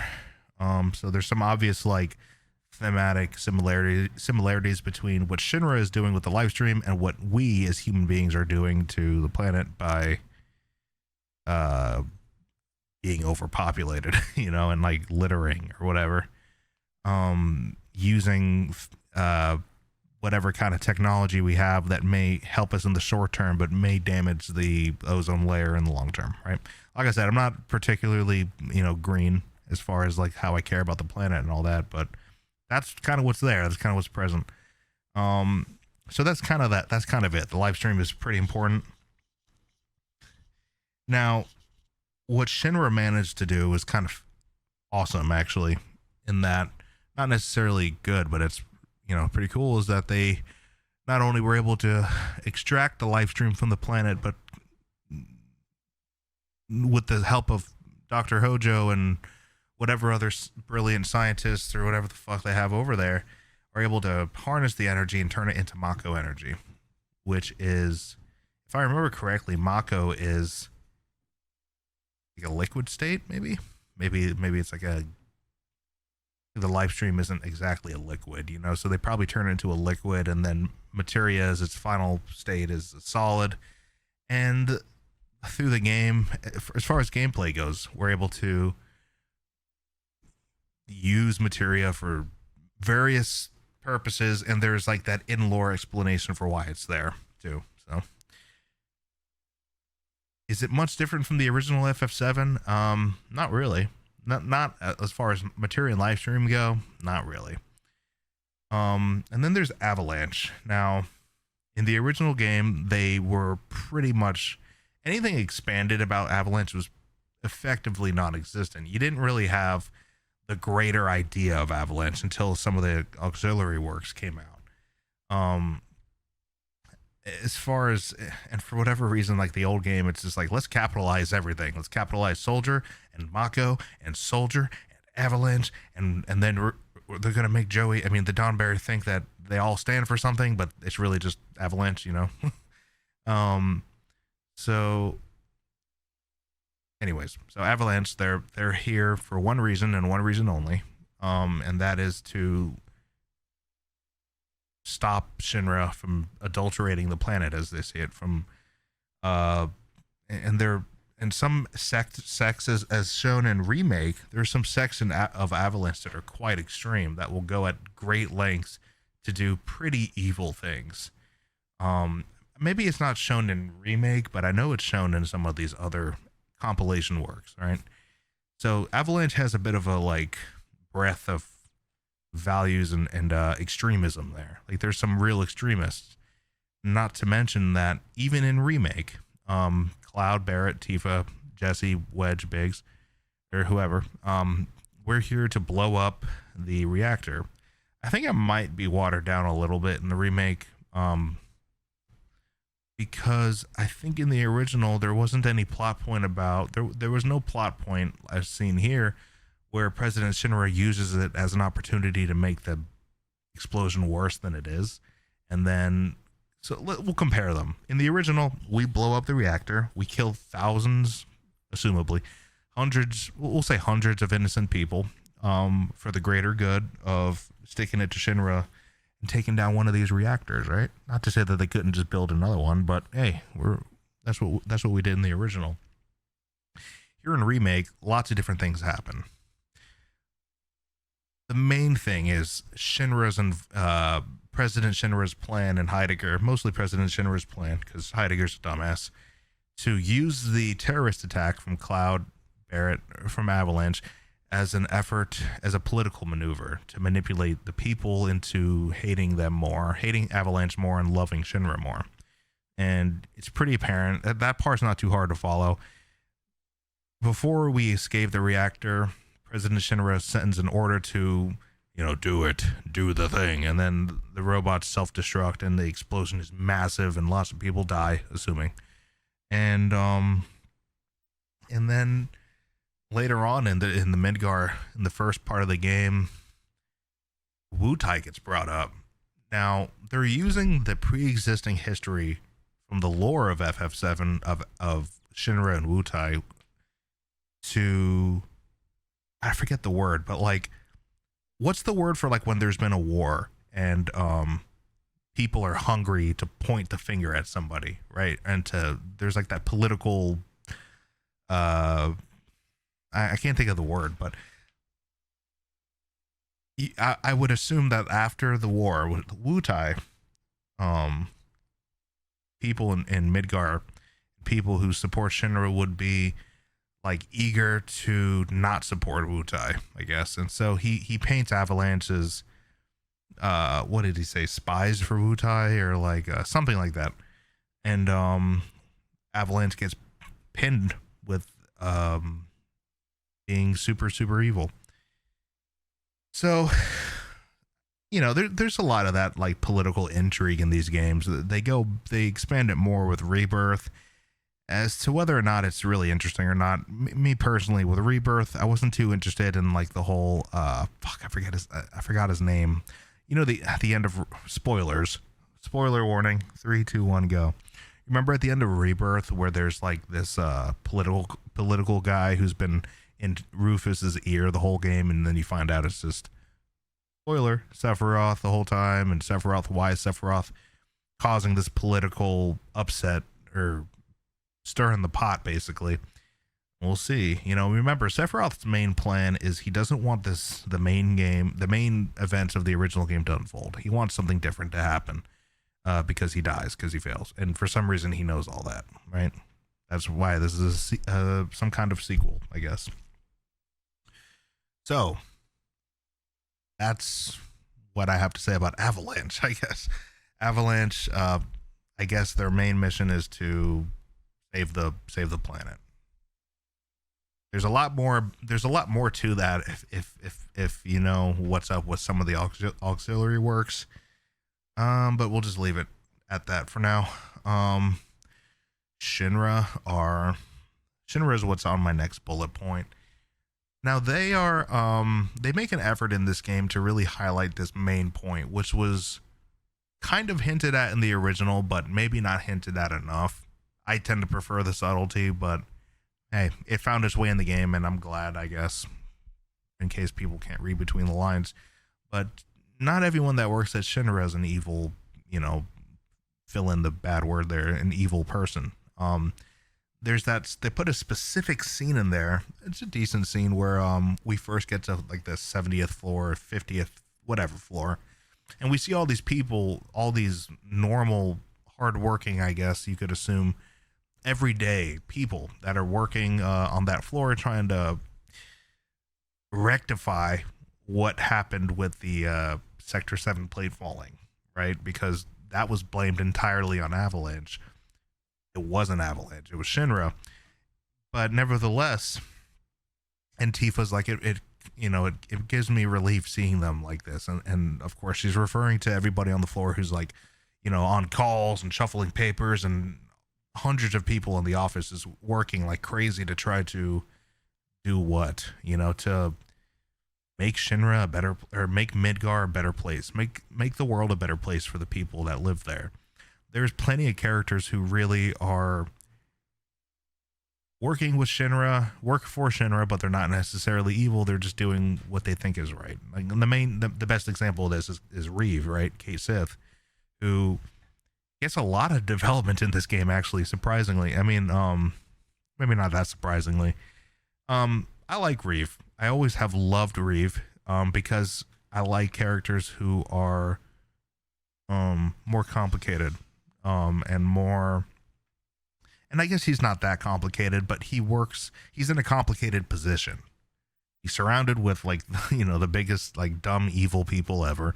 Scarlet, what's his name, Palmer, and Heidegger, and of course Hojo. So for whatever reason, here's Reeve, who's the director of urban planning, which means he's responsible for I guess infrastructure and highways and that sort of thing. And oddly enough, he's like the one person in the Shinra clique of the elite that's not stupid evil, like not just like pathetically evil like Scarlet. Let me refill my vape real quick, my special juice. Highly recommend never getting involved with nicotine if you can, because once you get used to it, it's not really fun anymore. You just have to keep paying money. It's really stupid. Don't do it. Unless you're a loser who succumbs to peer pressure like me when I was younger. But otherwise, don't do it. If you want to actually be a respectable human being and not be convinced to just do anything anyone tells you, yeah, that's what I recommend. Anyways. So that, that's Shinra. President Shinra, who has a couple funny scenes in this game, mostly to do with his golden gun that he has for some reason. And I guess he seems like a pretty simple character. You can condense him into one word that he says. I want power. I see what I want and I take it, and it doesn't matter who gets in my way. That whole speech he's making to Barrett. And he's hanging off the side of the building there at the end of the game, and Barrett just kind of toys with him. Tifa begs Barrett not to kill him for whatever reason, because I don't know, because Tifa's got a heart, I guess. And Sephiroth comes and seals the deal. Not before stabbing Barrett, just for us to be like, oh, and then the Whispers to come and heal him, just to demonstrate to us the purpose of the Whispers, just to make that a little bit more clear for now, which is, hey, we're the Whispers. We're here to make sure everything goes the same way in the game. Therefore, Barrett can't die right now. Okay, so that's the whole point of that scene, other than to maybe shock us and play with us for a little bit. Come to think of it, they do that a lot. I almost thought Tifa was going to die in Rebirth, but now I was like, okay, no. So that's Shinra in a nutshell. They represent the coldness of capitalism. They represent, you see a lot of fiction like that, where a conglomerate, a corporation, is almost inherently cold and inherently evil. Not necessarily that the people working for them are, but just by very nature of what they're doing, to make money, which I don't think making money is evil. I'm not one of these people who are like, how dare this company try to make money? They must be evil, how dare they try to get more of my money? Like, I just, that's like the whole point, but you know how it is. The bigger a company gets, the more room there is for coldness and being far removed from what's human, I guess. One thing about Midgar, by the way, which we haven't gotten to Midgar yet. I was going to talk about soldiers and Midgar. One thing about Midgar that I've always thought was cool was that, and we don't really see it in this game, but in the original, there's like, when you finally leave Midgar, it's pretty crazy, right? You spent this whole time in Midgar, and if you're like me, you've been in there for a long time, thinking that's what most of the game was going to, this is what most of the game was going to be like, only to finally leave Midgar and be like, whoa. Sorry, my eyes are still burning right now. Excuse me. Hoping these glasses would help, but they don't seem to be. But anyways, you finally leave Midgar and you just see that black hole that Midgar is on the face of Gaia, on the face of the planet. I don't call it Gaia. That seems kind of weird. I just call it the planet because that's how it's referred to in the game. It's never called Gaia. But anyways, you can just see Midgar for what it is, which is just like a little bit of a cancerous looking thing on the planet. I don't think it's necessarily the worst thing. You know, I don't think I want to live in the jungle and not have any conveniences of technology. Yeah, I quite enjoy it. But nevertheless, that's sort of what I think when I look at Midgard. It's like, oh wow, this is a point of contrast to the rest of the world, which is, you know, natural and beautiful and yada yada. Um, so I don't necessarily think Midgar is like the worst thing ever. It's like a city. It's like New York City. You know, it's like it's got that necessarily. It's got that necessarily. I can't say it. It's got that necessarily sort of ugliness to it because it's a product of industrialism and convenience and, you know, burning gases and whatnot. Just doing like reconstructing materials to make life more convenient. Um, so yeah, I don't know. I don't have a huge problem with that. I like being able to drive a car, you know. Um, but the planet, dude, the planet. Oh my god, the planet. I know. But like, let's be real here. Um. So, anyways, soldier. To be a soldier, that one scene always makes me cringe so freaking hard, dude. Whenever the voice actor for Zack shows up, and oh god, when Zack shows up, I don't think he needs to be in the game. We'll get to that. Okay, we'll talk about all the things I dislike, but the voice actor for Zack just does not do it for me. He's like, protect your honor as a soldier, you know. Just like, oh god. That's why sometimes voice acting is cool, but most of the time I like when it comes to Final Fantasy, like I just don't want to see them talk. I just want to read it on the screen. I don't know if that makes sense to anybody else. It's almost like reading a book. Like when you play the old FFs, I'm going off on a tangent here, but when you play the old FFs, it's almost like reading a book because you're reading the dialogue and you can imagine them talking however you want to. You don't have to worry if you're going to like the voice acting or the delivery or not. You can even imagine how they deliver it. You can imagine their intonation and how their inflection, and it's a unique way to receive dialogue that I just really like, I guess, just because I like if they ever remade, well, oh my god, they did. I just haven't played it. Final Fantasy IV, you know, which they did a DS remake with voice acting.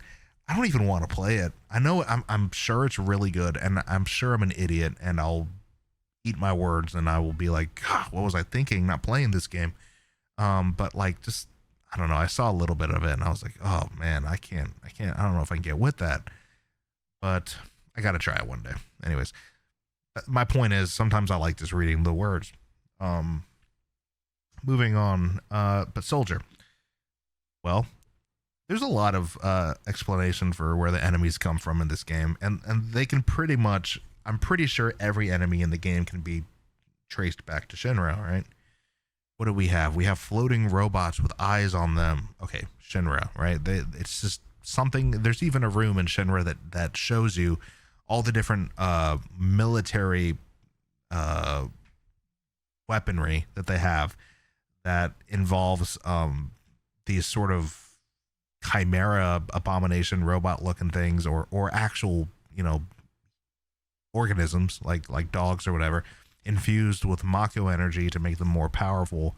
Or but yeah, you do fight a lot of robots, you know, and that's pretty easy. You just robots, right? Like, and they have all kinds of different shapes and sizes. You have these monsters like the flying dragons and the drakes and those spiky things that you fight with Aerith, you know, the spiky little Toad King things. Like lots of monsters created by Shinra. That's no secret. Shinra, all their experimentation and all of their attempts to fortify their own military. It's not just guns and artillery. It's monsters that they make. You know, that's Hojo. That's all Hojo. I'm pretty sure Hojo just makes all the monsters. You know, Heidegger's like the artillery, but yeah.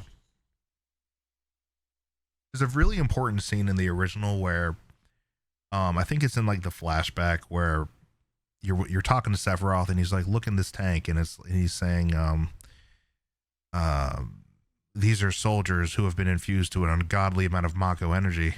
And then you look in there and you see like the most horrifying thing you've ever seen, and he's got like a missing face, and it's like, "Rah," you know. And then Sephiroth goes on. We'll talk about the characters soon, but Sephiroth goes on to talk about, you know, am I a monster? All that stuff. So, what are soldiers then? Well, soldiers are people.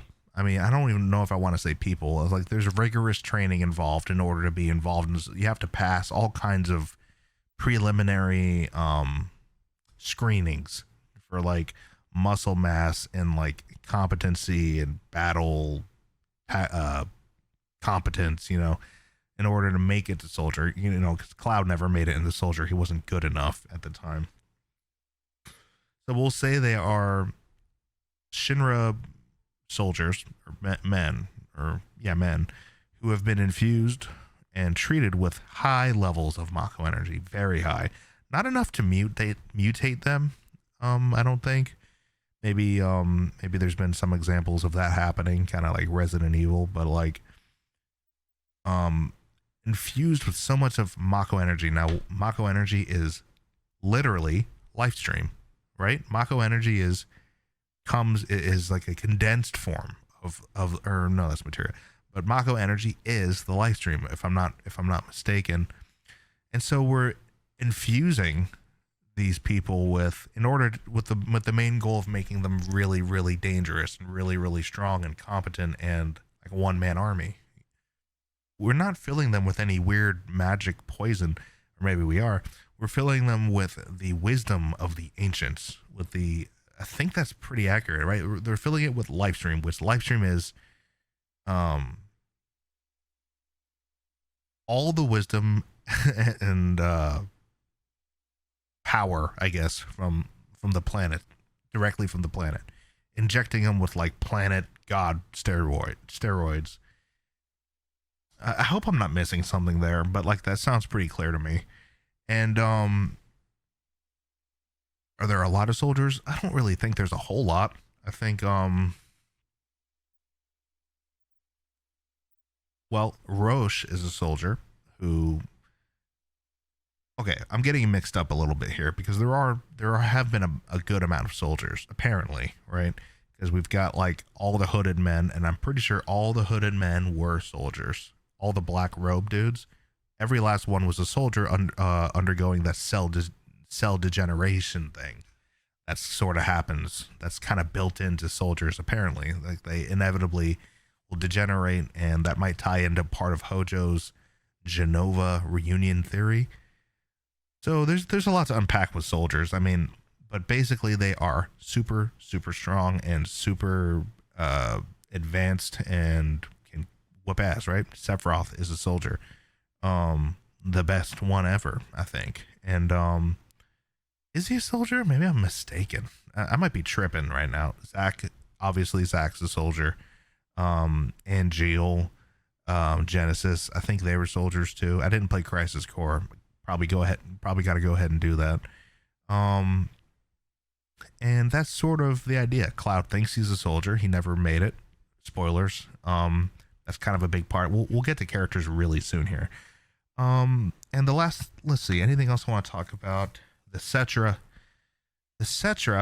and like, this is fairly obvious, but like every Final Fantasy that I can think of has like this precursor race that was more advanced and kind of more advanced and maybe even better than what is currently the civilization we have in the moment right now.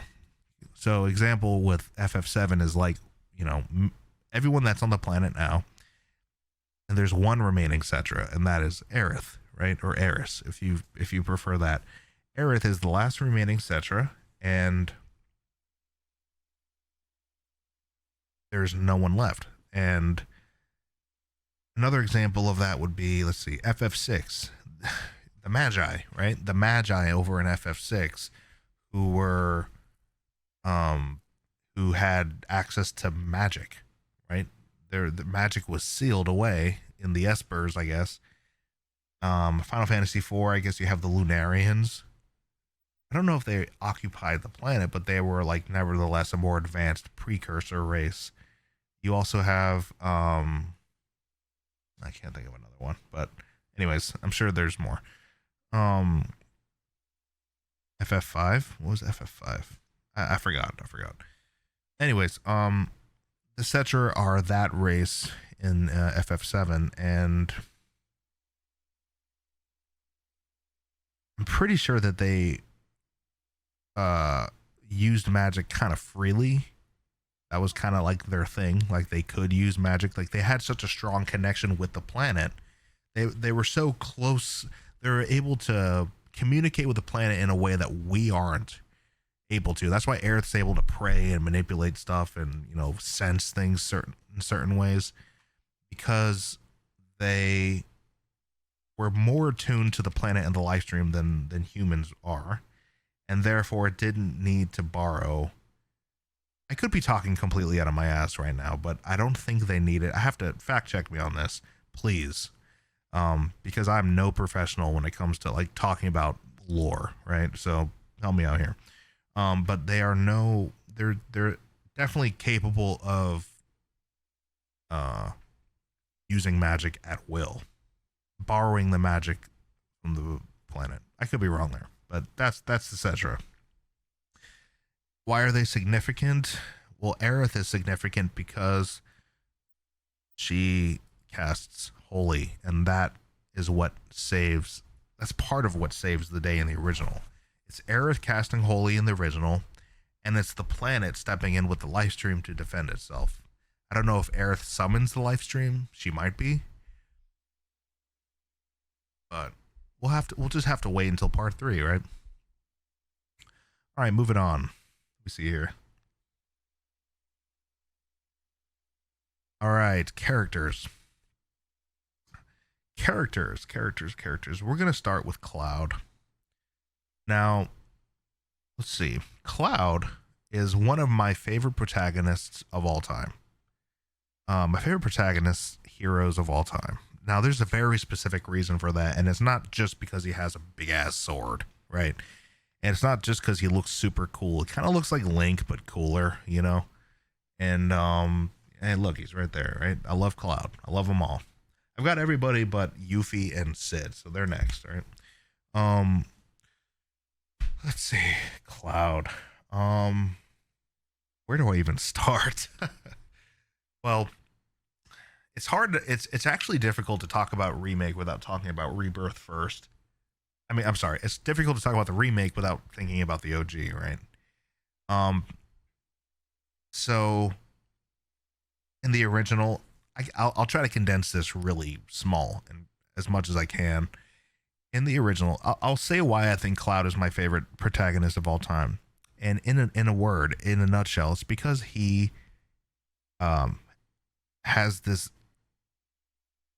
cocky arrogance about him in the beginning of the game, and by halfway through the game, or a little bit later than that, because there's just something clearly wrong with him, right? It's very apparent there's something off about him, and the way they pace that throughout all the originals is so brilliant, because when we finally see all the threads come unraveled, he is truly just reduced. He experiences like what some might call ego death.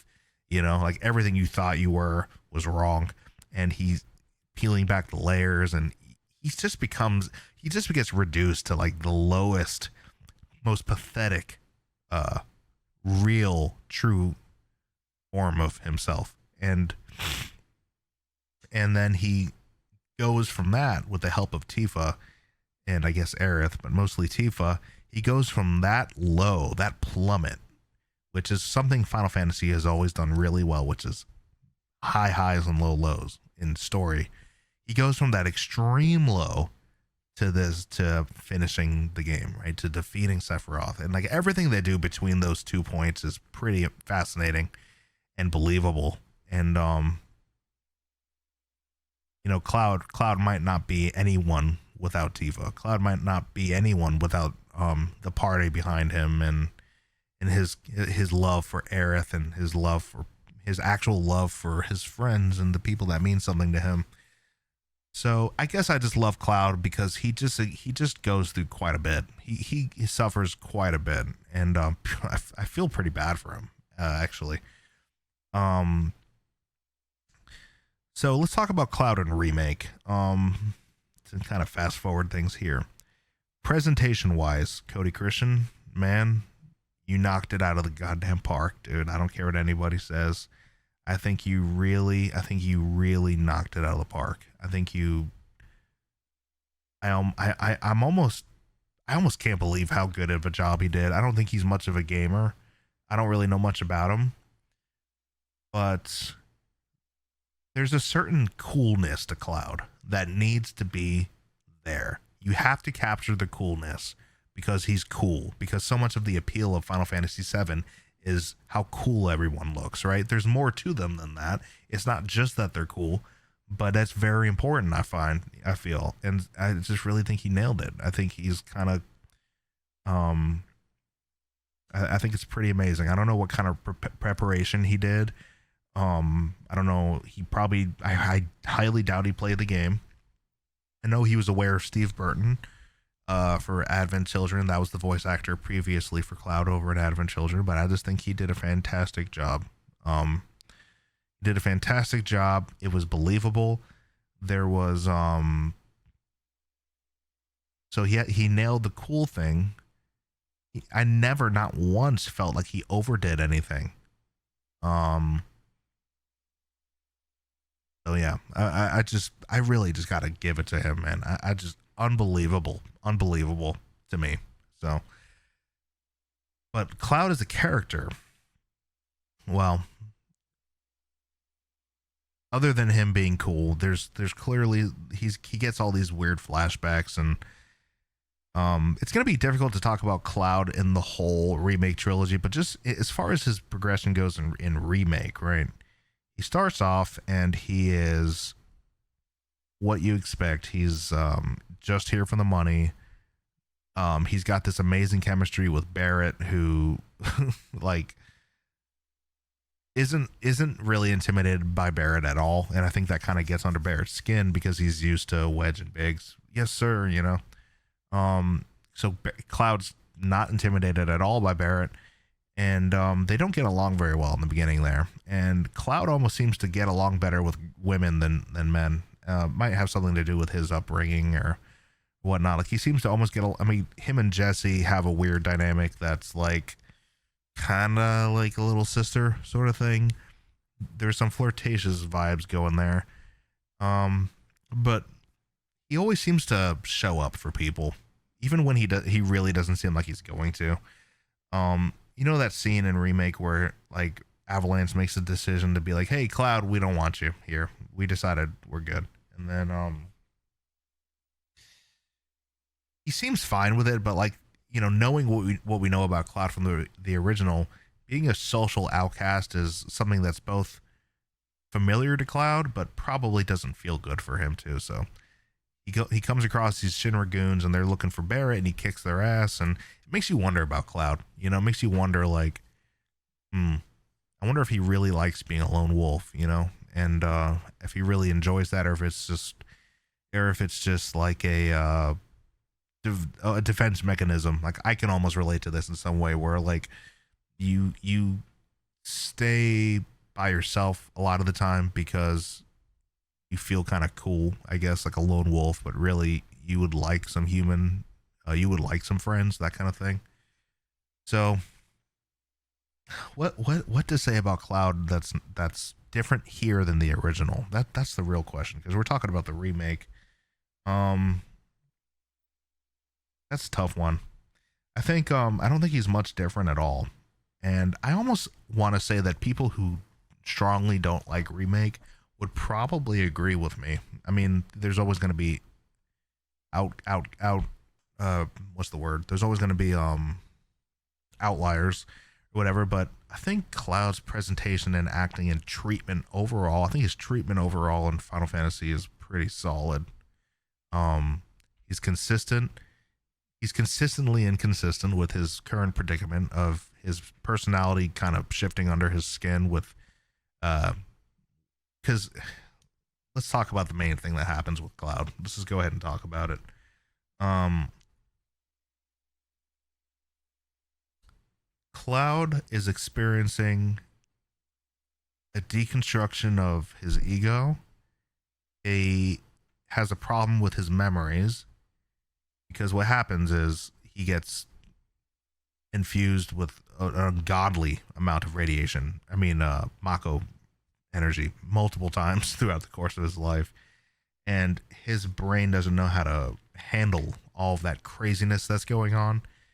And so when he gets back to Midgar, he starts trying to develop a new personality because he can't cope with the idea that he failed at becoming a soldier. He can't live with the idea of failing, of being a failure.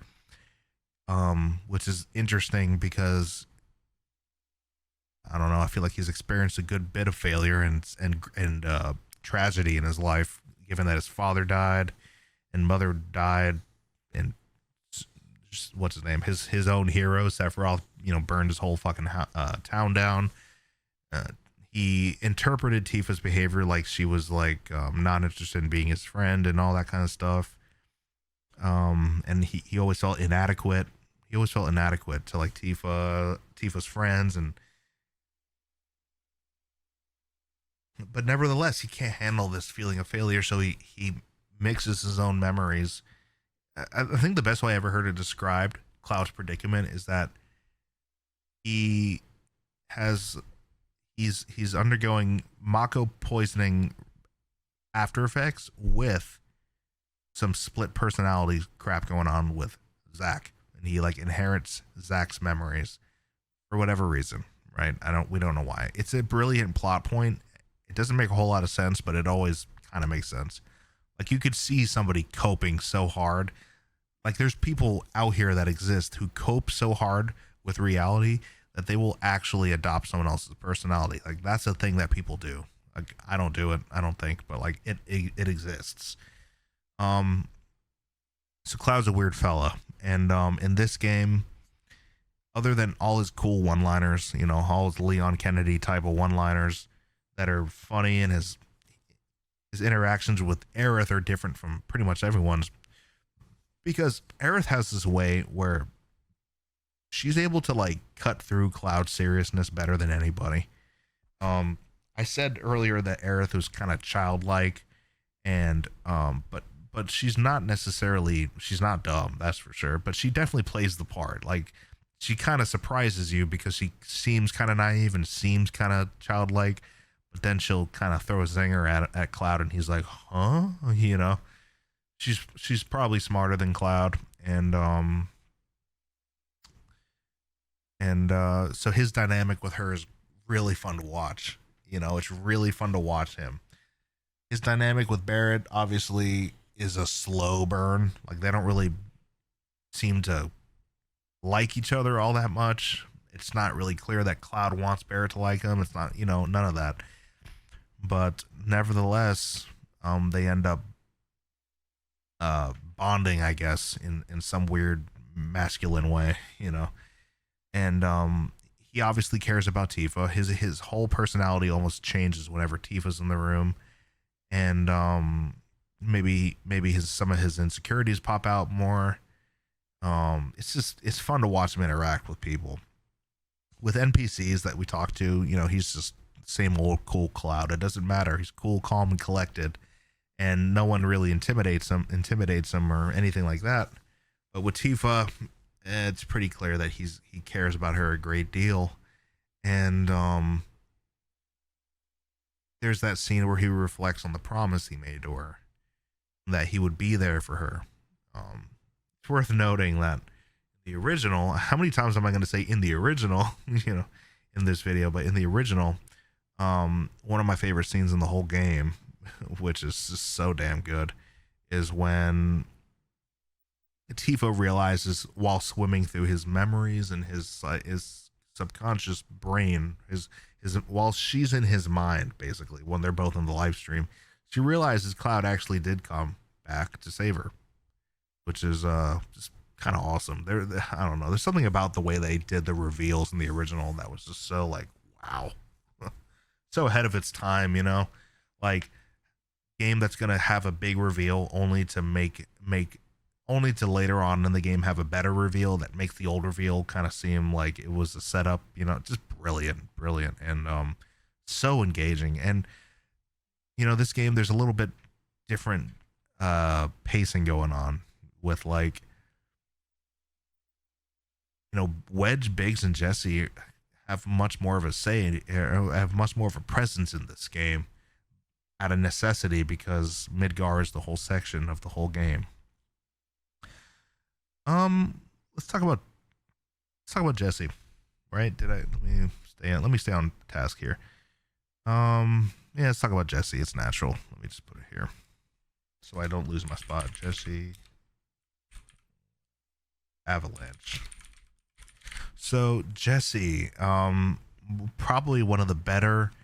She's probably. Oh, let me check my phone real quick.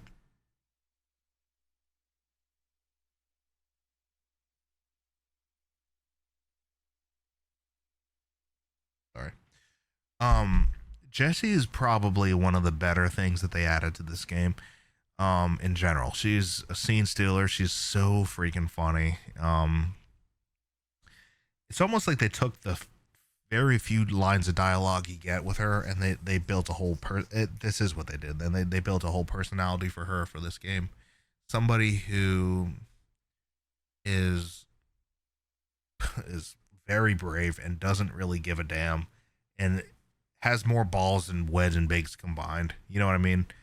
Real tough and real spunky and flirtatious and fun, and she's just very.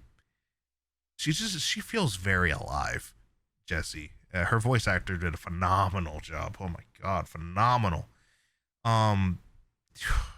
Jessica Lindbeck, that's her name. What is significant about Jessie, though, other than the fun moments that she provides? Well, the first thing that comes to mind is her death, right? Her death is significant because what better way to support the theme of life and death, which has always been a major theme for FF7, right? Than getting to know Jessie through her amazing personality and her life. She just emanates life, than to get to know this person and lose her, Not to mention that right before her death, you see the, what do you call them? The whispers floating behind her, almost to signal to us that it's time for her to go. So Jessie's character in general, I think her main function is one, other than like she's just super fun and adds a lot of variety to the cutscenes and new sections of the game where we go up to the upper plate. Very cool stuff. Has a backstory where she was a singer at the Gold Saucer, which fleshes her character out a lot. She put her dreams on hold so she could fight for Avalanche, and they gave us a reason for that too with her dad. Lots of good stuff. You know what I'm talking about when we sneak into her dad's room, and he's been in a coma because of Mako radiation freak accident and she misses her dad, so she wants to fight so she can help her dad. Like that's all really, really good, I think. And does she love Cloud? Probably. Like, is she in love with Cloud? Probably not. Maybe in her own way. Is Cloud in love with her? Probably not. Definitely not. But does he care about her? It's clear that he cared about her. Cloud has this thing where he's too cool for anything. I love that one line where she's like, there's so much that's too hard to get. Like, there's such a thing as playing too hard to get, which was really funny for Cloud. Like, she was kind of making fun of the fact that he takes himself so damn serious. But Cloud, it so happens to care about people, Like, after he interacts with Jessie enough times, it's like, by the time she dies, he finally realizes he cares about somebody for once. One of the better things about Cloud, too, just to go back to him real quick, is that every time he goes from the cold mercenary front because it is a front, right? The cold mercenary who's too cool for anything and doesn't have time for anything but money. Every time he finds himself accidentally caring about those around him, it's a beautiful thing to see, I guess. It's a beautiful thing to see that love kind of bubbling under him, bubbling through him, I guess. So Biggs is, other than the fact that he looks exactly like Charlie Sheen, if you ask me, is we're not going to talk about what he does in Rebirth. I don't even want to get into that. But Biggs survives this.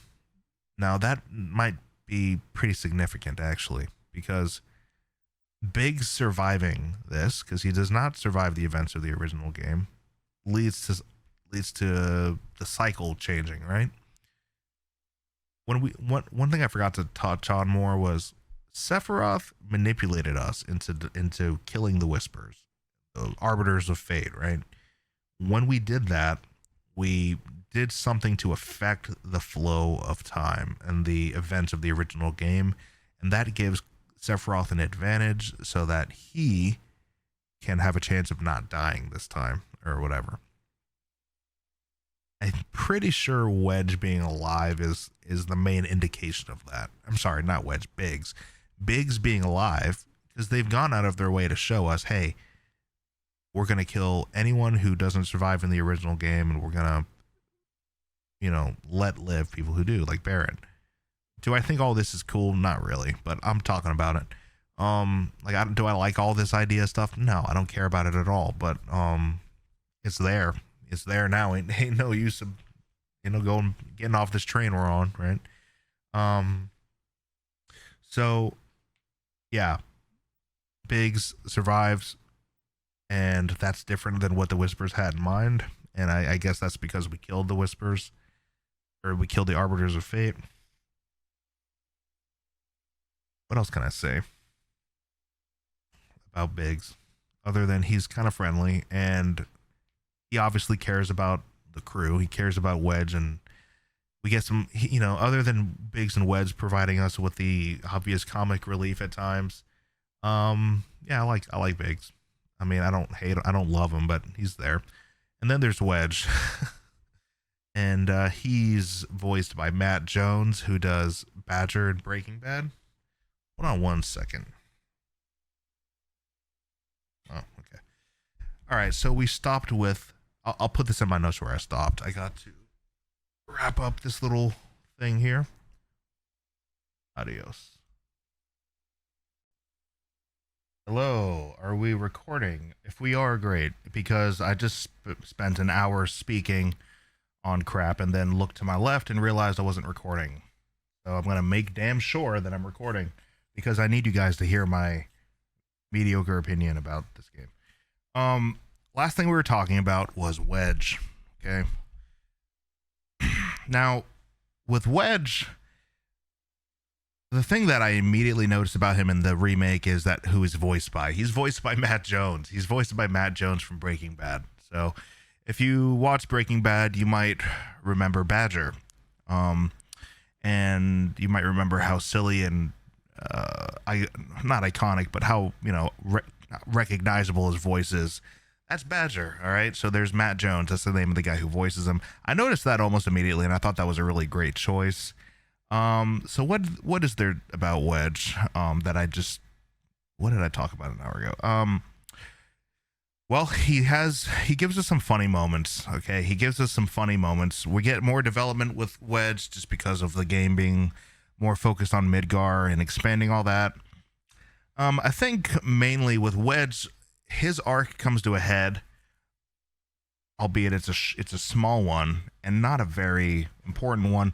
But basically, it's just when the plate's falling, and him and Aerith have that moment where they're like trying to save people and trying to get through the gate, and the Shinra troopers won't let them, right? And then Aerith is like, I don't want to look back on this day. I don't want to look back on this day and have any regrets about this at all. I don't want to remember this day where it was the day I could have done something. Which is funny about this scene because it's implied multiple times that Aerith knows everything what's going to happen. She is as aware of the timeline as Sephiroth. At least that's how it seems. She's as aware of the events of the original game as Sephiroth, which is just weird. And then Wedge is like filled with morale, and he's like, "Oh, okay." And then, "You gotta open the gate right now. We're all gonna die." And then the trooper's like, "Oh, okay." He has a heart, and Wedge is kind of shocked by the results of what he just did, and so he made a difference. That's definitely not like a new trope or anything like in Final Fantasy. Like the side characters, the small guy making a difference just as much as the heroes, right? The protagonists. So that was a nice touch. He just provides a lot of funny moments. The parachuting scene from the parachuting scene comes to mind, which is just absolutely hilarious. And there's the scene where we're fighting alongside him and Biggs, and he's getting chased by all the Shinra dogs or whatever, and just all kinds of funny moments there. But apart from like the obvious humor and that kind of levity he brings to the game,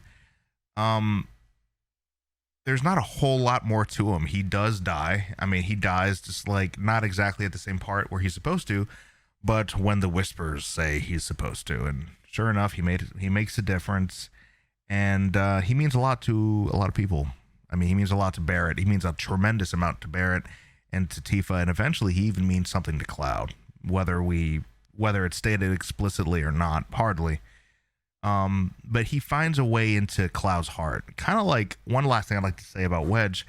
In the original, there was like this small little detail where when you talk to Wedge at the beginning of the game, you would have the option to say something either standoffish and cool and, I'm not interested, or you could say something a little bit more friendly. And I just always thought that was interesting for Cloud's development. Like, and Wedge would say something in kind like, "Hey man, you seem real serious, but to tell you the truth, I think deep down you just want a friend," like stuff like that.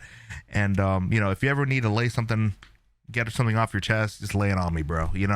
And I just think that's kind of funny, and I just think it's funny and kind of interesting that he almost he's not so afraid of Cloud that he'll say stuff like that to him, I guess. And that's Wedge, man. He's pretty memorable. He loves cats. All right, enough about Avalanche. Let's go ahead and talk about Sephiroth. And there are two Sephiroths that come to mind. There's Genova Sephiroth, if you will, which is like basically the moment he becomes aware of what he thinks his destiny is, and when he becomes very cold and menacing and, evil and all that. And then there's the Sephiroth that we see only in auxiliary works before he had that drastic big moment change in his life, where he was kind of friendly, actually. He was kind of like a calm, sort of friendly, natural leader. Pretty warm. I don't know about warm, but like friendly, which was just kind of fun to see in Rebirth, actually. Like one of my favorite parts about Rebirth is that whole sequence of walking around with Sephiroth and seeing his perspective before I don't want to say he went insane, but before he went down that path, before he decidedly went down that path, which is funny because I've always kind of thought that one of the main themes of FF7 is once you're on the path, you're on it, kind of like there ain't no getting off this train we're on, And I think that kind of stretches over to Sephiroth a little bit, where because what happens with him is pretty much tragic, it's a pretty tragic thing that ends up happening with him. Like, he's not exactly a victim, but he kind of is, like he ends up doing a lot of catastrophic evil things, obviously, but what leads up to his reveal is pretty well written in the original, and we don't see it in this game. But in a nutshell, spoilers, there's this big misunderstanding, massive misunderstanding of what Genova is. So Sephiroth's over in the Shinra Manor, and he's reading all these documents from Hojo and Professor Gast, and yada yada yada. We uncover this specimen, and somewhere along the lines there, it was interpreted that Jenova was an ancient, but they were mistaken. Jenova was not an ancient, right? Jenova was an alien, a Lovecraftian alien who actually decimated the ancients. As far as I know, I'm pretty sure Jenova would literally shapeshift into to look like other ancients and basically sci-fi horror them to death. You know what I mean? And Sephiroth mistakenly believes that Jenova is an ancient. So within my blood flows that of the ancients. You know, like he starts to really believe that he himself is an ancient, when in actuality he is a experiment of Hojo's that's of like the most disturbing kind. You know, like basically, I mean, in a nutshell, Hojo impregnates this lady Lucretia. He gets DNA, or you know, he gets blood samples or whatever from Jenova, the alien, and literally injects them into his wife's belly, who's pregnant with Sephiroth, because I wonder what would happen. All because of that. I want to know what would happen, because he's a scientist. We'll talk about Hojo in a second, but like, and then Sephiroth is kind of born, and it's just kind of like disturbing. You know, it's like a disturbing, kind of tragic thing to be a son of Professor Hojo. Like right out the gate, you know.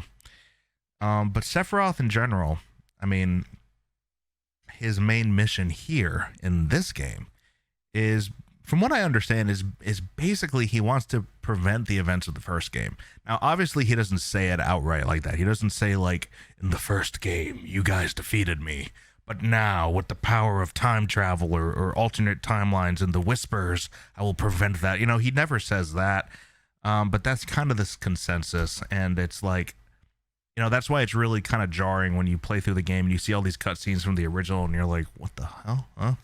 Why is this being all meta right now? Why is it like giving me literal cutscenes from the original? Because that's kind of the idea. In a way, I believe he manipulated us into killing the Arbiters of Fate in order to break the cycle, in order to make there a possibility for him to change the course of events. Okay. Do I think that's really cool? Not really. Not really at all, but whatever. Ain't no getting off this train, right? Like I said earlier, it is what it is. And so, yeah, so that's kind of Sephiroth. What else to say about him?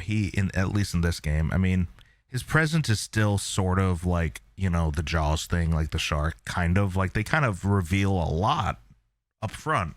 They have that scene with Cloud when he's like walking through the streets of Midgar after that explosion, and he actually mocks Cloud's mother's dying words, which is really kind of funny.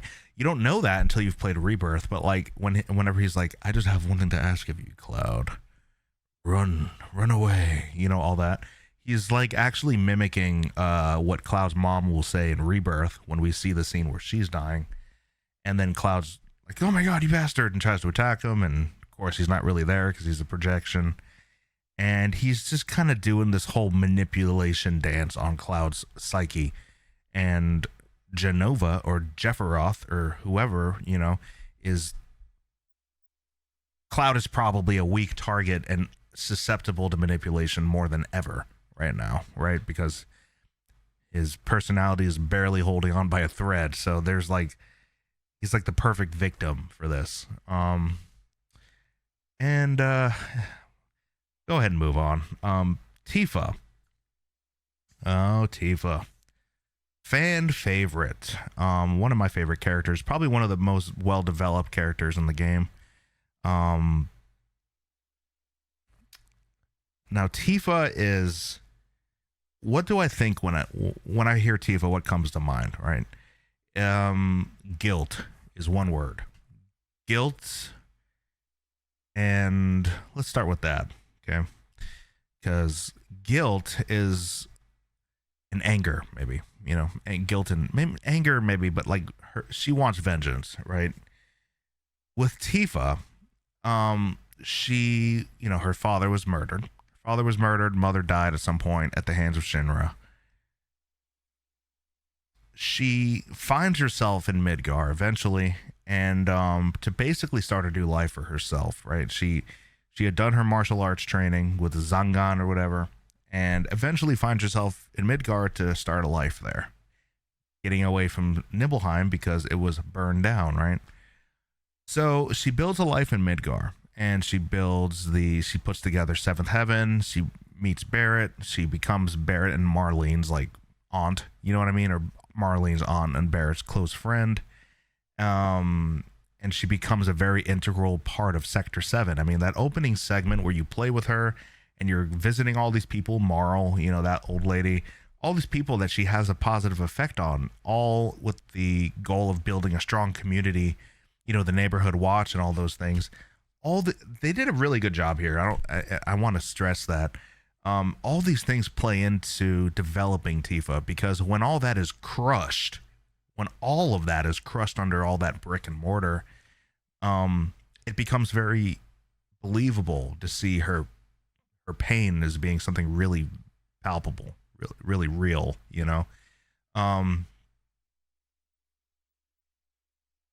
So yeah, so that's one thing that I think they did really well with Tifa, is like, here is everything that means everything to her. You know, here's Marlene, here's Biggs, Wedge, and Jesse, and Barrett. Here's Marl, here's all the random vendors and all the random people that she works with and helps and help her on a daily basis. And now Shinra's just going to remove all of that for no reason, for like a small reason, you know? Not even for necessarily the greater good, just like their own foolish idea of what the greater good is. They're chasing a dream. They don't even know if the promised land is real. They're just going on like that zealous sort of like fanatic kind of lead, I guess. Really stupid, really goddamn stupid. And that explains Tifa's hunger for vengeance. Another thing that you can say about Tifa is that she is more mild-mannered, more reserved to Aerith. To Aerith by comparison. I mean, Aerith is obviously Aerith, and we'll get to her. She's not reserved, you know. But Tifa is special, I guess. And also, it's worth noting, like, my thoughts on like why she is so significant to Cloud is because she did probably one of the greatest acts of love someone can do, which is she goes deep into his subconscious mind during the live stream and helps put him back together. Now, yeah, that's quite a giving thing to do. You know, she really loves Cloud. But it's weird because they knew each other when they were kids, her and Cloud, but it's also like they didn't really know each other all that well. There's memories of them talking on like the windmill, or, you know, that thing in the middle, whatever, the water tower. And you would think they have all this history together, but then it's revealed in the original game that they kind of do and they kind of don't. Cloud always felt, like insecure and not good enough, and wanted to be strong and join soldiers, probably to impress Tifa, honestly. And all kinds of things, all kinds of awesome writing, just like, wow. So yeah, Tifa is really important, and she means all, you know, and her relationships with these other characters are really notable. Her and Aerith, I mean, they're like really compatible, interestingly enough, as friends. Her and Barrett are really good. Here's one thing I'll say. Her and Barrett's relationship is really good, really important to me, I guess, or it's interesting to me, because Tifa has a way of calming Barrett down when he's getting a little out of sorts, right? When he's getting a little preachy and extreme, Tifa has a way of bringing him back down. I'm going to circle back to guilt. Let me just put a pin in that. And then Barrett has a way of supporting Tifa in when she's becoming too, you know, weak or emotional or falling apart or not sure what to do. And yeah, Barrett has a way of getting her out of that. So their friendship makes a lot of sense to me. I want to circle back to guilt. One other thing about Tifa is that it's clear to everyone in Shinra, not Shinra, it's clear to everyone in Avalanche, in our small group of Avalanche, that Tifa has guilt about what they've done. You know, that they've blown up the reactor, that they harmed innocent people. I don't know if they really kill innocent people in the remake. I know in the original, like, it's hundreds of people are dead because of what we did, right? We are eco-terrorists. Tifa too, you know? So she's feeling some more guilt about that than everyone else. Certainly more than Barrett and much more than Jesse. And but even Jesse starts to feel some of that, right? So that's why I mentioned guilt. And the last thing that's really important, that I already talked about this a lot, but I forgot to press record, but I'll go ahead and say it again, is another reason why guilt is a word I associate with Tifa is because of her relationship with Cloud, right? Cloud and her enabling. I don't know if enabling is the right word, but it kind of is. So it's stated many times in the original that Tifa's aware that Cloud is not, the stuff Cloud is saying is not quite adding up, and he doesn't really make a whole lot of sense.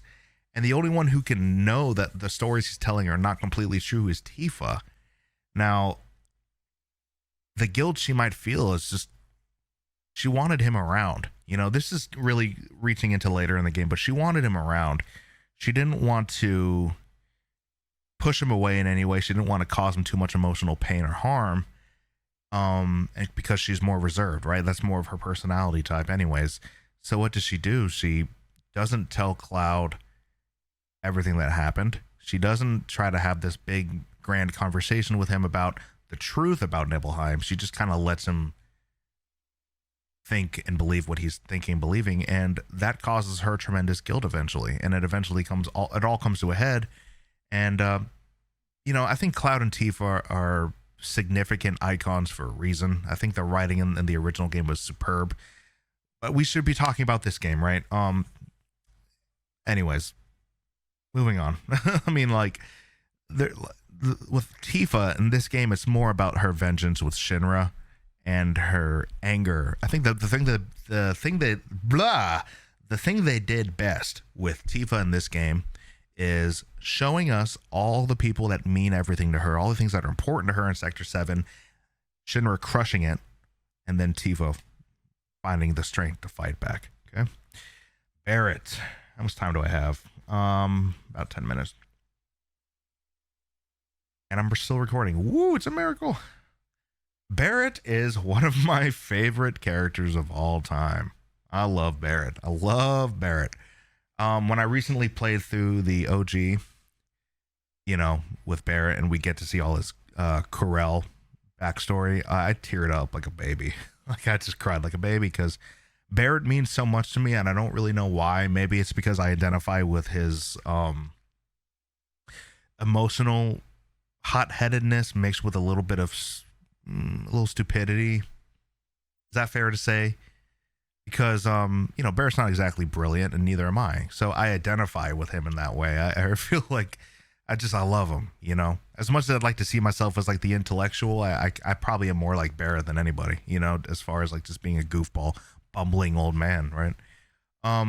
Barrett is somebody who loves so deeply, you know, and he's such a great leader. He's a fantastic leader. Him and Cloud butt heads in the most funny way you could ever imagine. I mean, I just love it. I love how they treated their dynamic in this game. I don't think they could have done a better job. So let's actually talk about examples as to why. Because Barrett is okay. So where do I even start? Oh man. Well, Barrett is right, like the leader of this little group of Avalanche, and Biggs, Wedge, Jesse, Tifa, mostly Biggs, Wedge, and Jesse. They all look up to him pretty well. You know, they see him, they call him boss. He's the boss, and that provides a great deal of pride for Barrett. There's a strong reason for why that provides him with so much pride. If I can go ahead and talk about the OG again, with the whole Corel section and the whole town hating him, outcasting him, and Barrett being responsible for the deaths of partially responsible. He was fooled by Shinra. He was humiliated and fooled by Shinra, bought into their propaganda basically, and was convinced about their promises of convenience, you know, to make life more convenient for everybody, and for for his wife Myrna, I guess, and make the world a better place for everybody, right? So once you've been socially outcasted from the society that you grew up in, and then he finds himself in Sector 7 Midgar and forms ties with this Avalanche crew, and he begins to feel a sense of pride again, not to mention the immense responsibility he feels for Marlene. I might tear up again, man. Barrett he just has this effect on me. He has this strong sense of responsibility for Marlene, very strong. And we know why, right? I mean, like, if you're watching this video, you probably know why, because he lost his best friend, at least you think he did, at the hands of Shinra. He thought Dine was dead. And as a token of, I don't know what the right word would be, not revenge, but like making amends, I guess, as like as an amendment.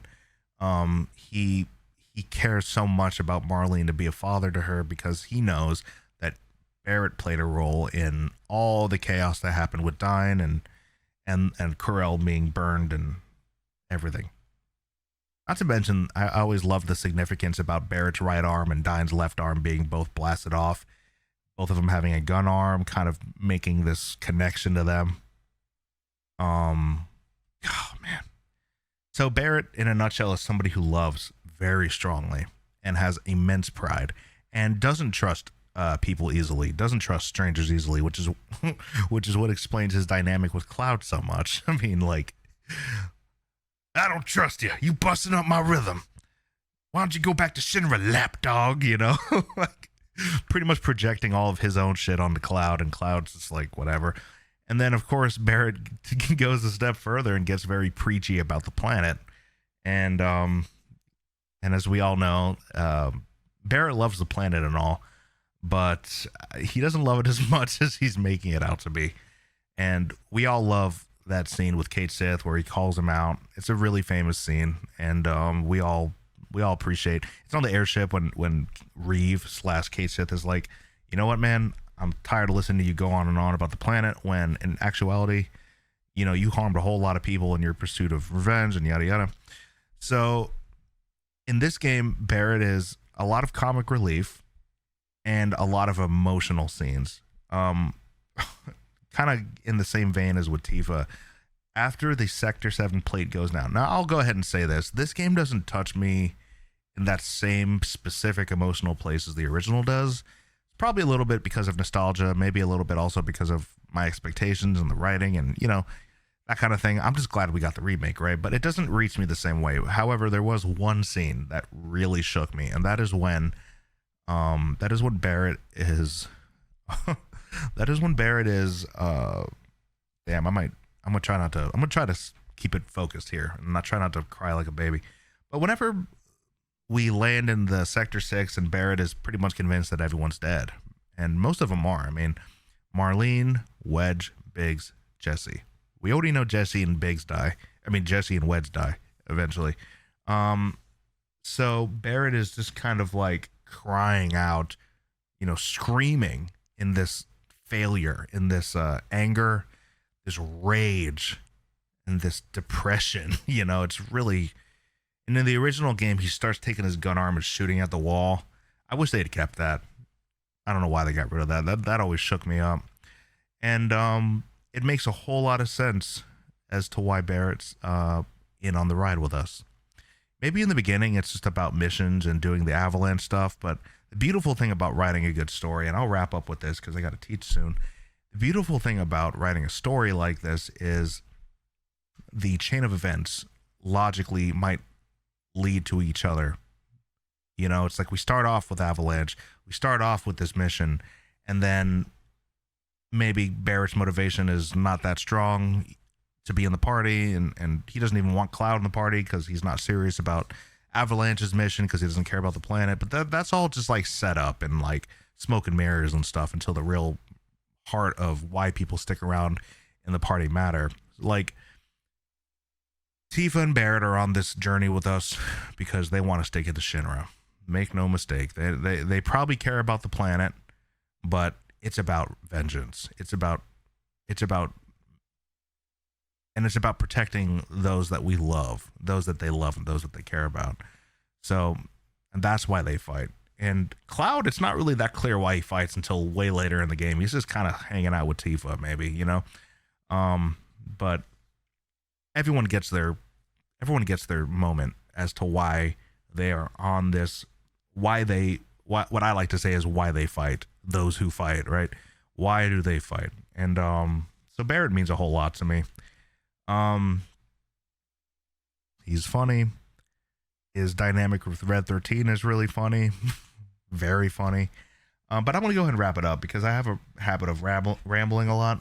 And we'll continue next with, looks like Aerith and Red 13. So.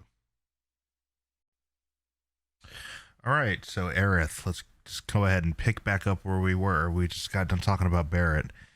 Aerith, what can we say about Aerith other than her extreme significance to the story, right? She's pretty darn significant for multiple reasons. She's an ancient. She's a descendant of the ancient and the only one in the whole setting. And we get to sort of have her perspective with us along with the journey. And she's kind of sought after by Shinra and the Turks because they want to enable Hojo to do God knows what with her. And on top of all of this, she is the reason that the party or the planet survives in the end, right? She is one of the main reasons why we prevail in the original game. And, you know, that last sequence, meteors coming, Holy comes, boom, right? So Aerith summons Holy, or maybe it's more accurate to say the life stream, and the planet is the last stand there against Meteor as to why we prevail in the original, right? So that's sort of her significance in a nutshell.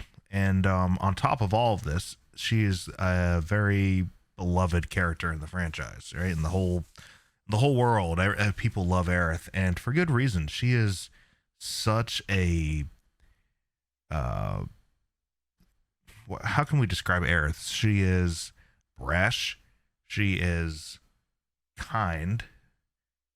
Not exactly sweet, but she's kind, you know, kind of like in a godly way. And she is, well, you can pretty readily see how she affects those around her when you look at how she interacts with some of the characters, like her and Cloud, for example. I love how Aerith and Cloud interact because whenever Cloud gets separated from Barrett and Tifa, it's almost like Aerith, it's almost like he acts different around Aerith, you know, like he extends himself a little more than he normally would for whatever reason. He's a little impatient with her, obviously, because she's like a kid, and a girl, and she's like, let's go shopping, you know, and let's go pick flowers, and he's just like, oh my God. But he nevertheless, he kind of finds himself sort of extending himself a little bit for her, and being more curious about her worldview and her perspective for some reason, right? It's not even exactly sure why. It's not necessarily that he's attracted to her. It could be, depending on what you subscribe to. And Aerith, most importantly to me, Aerith has a way of kind of piercing through Cloud's serious demeanor, serious, Mr. Serious bodyguard. And she says things that are pretty hilarious that just kind of take Cloud by surprise. You know, her directness, and her blatant honesty at times. It's kind of fascinating. And that shows up with her and Barrett too. Her and Tifa, they're just kind of like girly friends or whatever, who may have a little bit of a rivalry for Cloud, right? But generally speaking, she is a kind and supportive character. Now in Remake, because we know in the original, we know her death.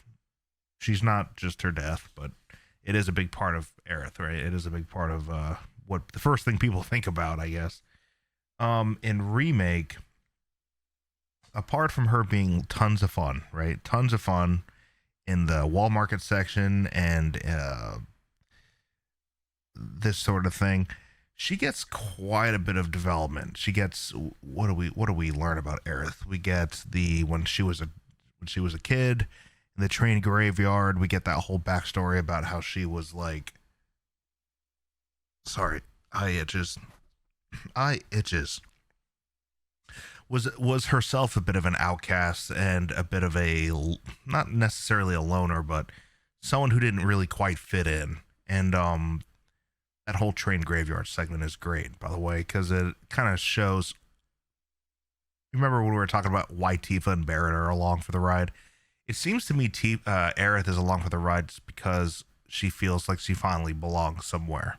Like she feels like she actually has friends, has like a sense of family, you know, other than her mom, her mother-in-law or whatever, her stepmom, not even stepmom, just like her adopted mother. That's what I'm trying to say. Elmira, who was always trying to protect her no matter what, always at all costs trying to keep Aerith safe. And I'm not going to just reiterate the whole story with them, but just trying to touch on the significant things. She has a premonition ability, I guess. Like, you know, how she tells her adopted mom how her husband died, and then she found out weeks later that she somehow knew. So it's not exactly that she's got a premonition thing. It's more that she's an ancient, and she's got a strong connection to the life stream. That's what it is. She's got a strong connection to her sense of life, her sense of her ability to sense life, and that is, you know, not to be confused with being like telepathic or whatever.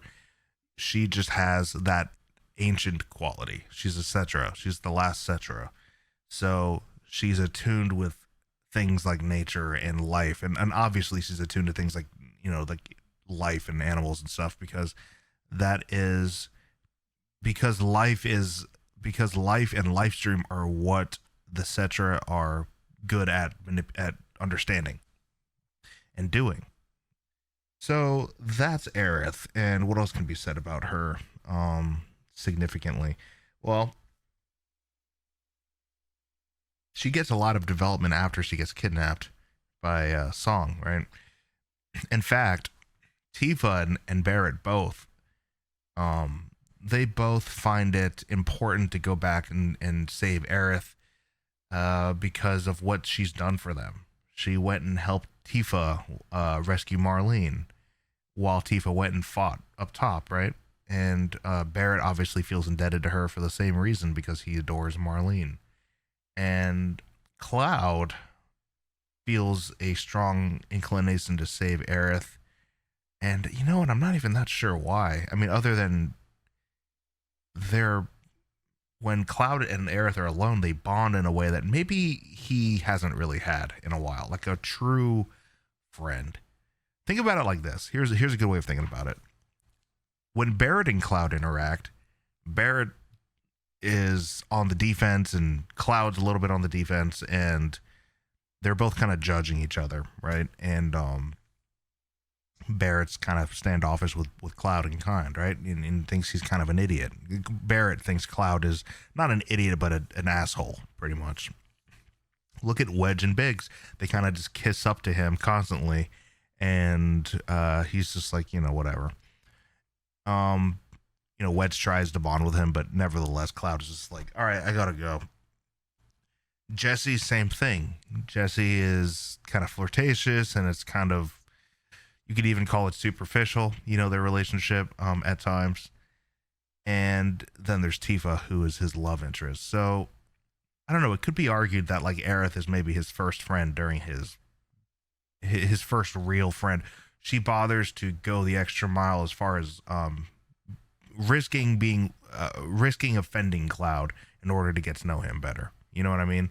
Like pushing those boundaries in a way that might make Cloud feel like, oh, but nevertheless she's brash, right? And she'll do that. And I think that's part of why Cloud and Aerith's relationship is so special here.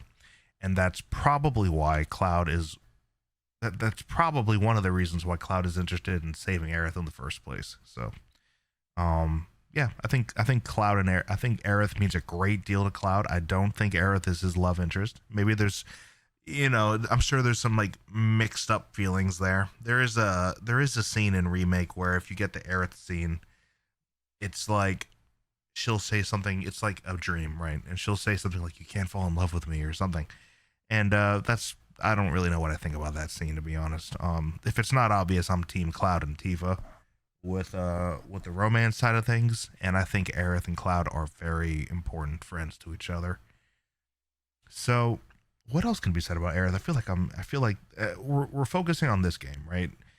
We find out that she was you know her and her mother. I'm not going to go over all the main backstory stuff. Like you should know that if you're watching this. I guess you should know that her and her mom um were imprisoned by Dr. Hojo and Shinra, and they escaped, right? And you should know that her mom, Ifalna, died.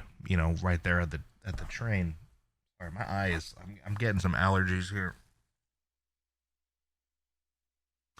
So, we find out all these things, and unfortunately, a lot of the mystery of the story of the game is kind of hidden between this really weird, hard to understand dialogue that Aerith delivers, of all people. The first time it happens is one of the first times it happens is when we first get Aerith back, and we're back, and Red 13 carries us on his back or whatever, or drags us on the carpet or whatever to her room where she grew up. Remember that? And Cloud's like, Aerith, you're not telling us something. Tell us everything you know. And then she just goes on this whole thing about the whispers, and it honestly feels pretty like, ugh, like this is a lot of new stuff. It's hard for me to digest this. And then the other time is toward the end of the game before we fight the Arbiters of Fate. Okay. And she's going on and on about, if we go back in time, we'll be changing more than fate. We'll be changing ourselves. And it's like, oh, And to be honest, a whole lot of that doesn't really land for me, but that's why YouTube exists, so other people can say stuff about it. So yeah, that's kind of Aerith, and though I feel like there should be more to mention here, she's a memorable character, and let's move on. Red 13, not a whole lot of development for Red 13. I think his voice actor, he's again one of the voice actors that just nailed him with absolute perfection. Nothing could have been better about his voice acting. Nothing. There's nothing that could have been better. I'm stunned by how good his portrayal of Red 13 was. It was just a work of art. Period. And to be honest, it's just everything I always wanted. It's everything. His voice acting presentation is everything I always wanted. That goes for a lot of the voice actors. Aerith, Cloud. Just whenever in my dreams when I would think of the FF7 remake, what would it be like? Red 13, what would that be like? That right there. You know what I mean? So all we really learn about Red in this game, because he gets most of his development in Rebirth, is that he is he was obviously captured by Hojo and contained against his will. Oh my god, my freaking eye. Oh. And he decides to join us. He decides to accompany us in escaping, Shinra. He doesn't really formally make that declaration at any point during Remake. He just kind of tags along with us. The moment, going back to Aerith puts her hand on Red 13's head, right? And then that thing happens where it's like, and he becomes conscious and he can talk suddenly, right? How do you explain that? Well, it's life, man.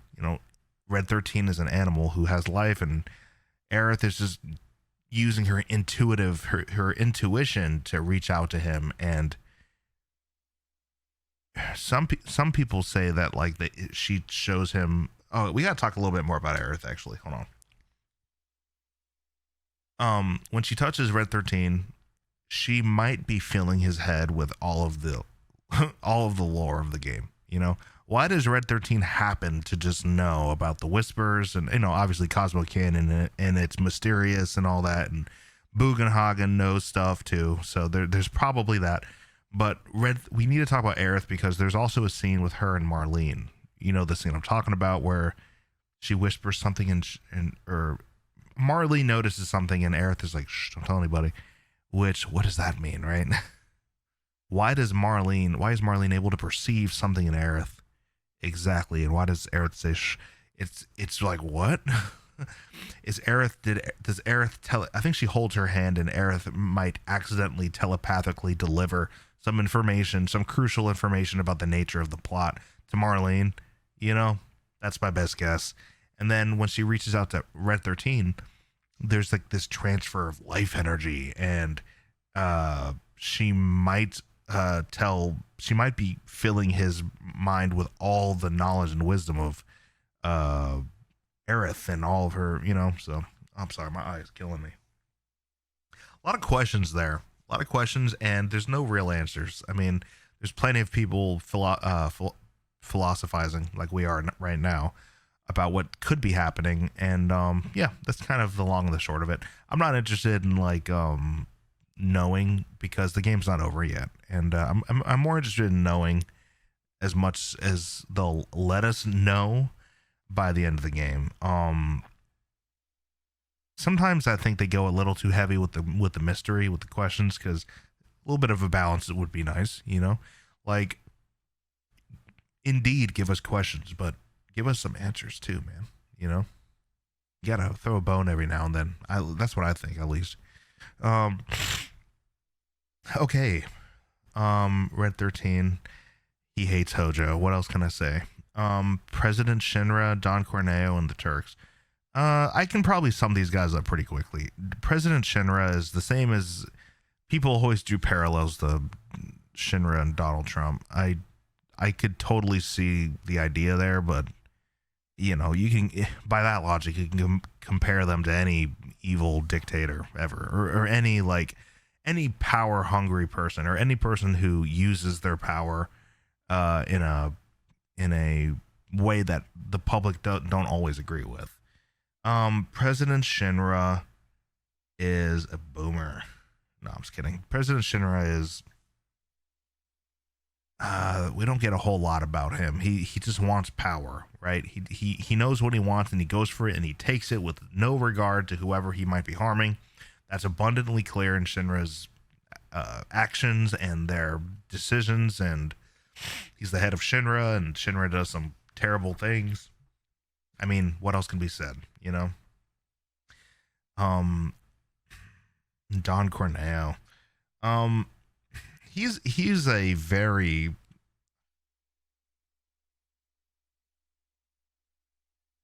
I bet my eye is getting red now. I'm dying right now. What the hell? Don Corneo is a very, very charismatic villain type person, criminal. Remember we had mentioned somewhere earlier in this video, we had mentioned Madam M and Andrea and Leslie and who's the other one? Chocobo Sam. All of these characters make Wall Market such a living and breathing section of the game. With the code, the criminal code that they have, and you're in the arena and like, does the Don say it's okay? And he says it's okay, so everyone listens to the Don. You know, it's just brilliant. What can be said about Don Corneo? I mean, his name says it all. Corneo is supposed to, I think I read somewhere that Corneo, the word Corneo is like in Latin for something resembling, you know, a wiener or horniness or something, in some reference to that. So obviously he likes, you know, using prostitutes, and he likes taking pictures of it as well. He likes to film them, and he also likes it when they reject him, evidently, because Cloud, the whole scene with Cloud and him, while Cloud's still dressed up in his dress, was just a work of art. It was so damn funny. But one thing about Corneo that's always been cool is that he gives that little like speech where he's like, what's the question? I don't remember. I only know the answer is because they know they've always won, or because they think they've already won. Um, he's got like a little calling card like that, and he's funny, and he is a bastard. You know, like just to put it simply, he's just a bastard, and isn't very intelligent, and we whoop his butt, and he is the criminal. He's the head of Walmart. He's the Don or whatever. Kind of stumped with Don Corneo. What exactly is his significance other than this one thing right here? The one thing about Don Corneo that's significant in this story is how we find out about the pillar falling. Shinra decides to, I suppose, in an effort to be more stealthy, you know, to work with the criminal, Don Corneo's lackeys, to work with the criminal organization to get in touch with Avalanche. You know, instead of trying to find them and address them head on, they do this more sneaky thing where they're using the criminal organization that exists under the slums in order to put us in contact with Barrett and Avalanche, right? So remember the beginning of the game, Cloud encounters those the lackeys who say they're looking for a guy with a gun on his arm. Well, that's kind of the whole idea. And then when we finally get in touch with Corneo, he tells us that the plate's gonna fall, and then that all happens. And finally, the Turks. probably they're so damn popular and they're so interesting. It's hard to like describe the Turks, because the Turks are well, one thing that they all seem to embody for the most part is just an extension of that cold professionality, I guess. You know, not evil, not necessarily evil, although it's debatable because they do some evil things, right? Rude was the last one to drop the plate. So the Turks are not exactly good people, or I guess by definition you can't say they're evil, but it's debatable. I don't really think they are, but like it's debatable. You know what I mean? And they don't like to work when they're on vacation, right? they don't like to work. They don't work when they're off the clock, and they keep their ducks in a row, and they wear sunglasses, and they're cool, and they're competent, and they're tough. They're really tough to fight. They're almost our equals, almost, and yeah, the Turks are popular and they're super cool. They're bitching, you know. We just get song a little. Wait, do we get song in this game? No, yeah, we do. We get sung, and then of course we get Reno and Rude, and those two together have more chemistry than anyone in the game. Maybe Reno and Rude are just so charismatic together, and you know, hot and cold. You know, salt and pepper. I don't even know what to say. And I just think they're so delicious, if that's even something I can say. It's just they're so yes.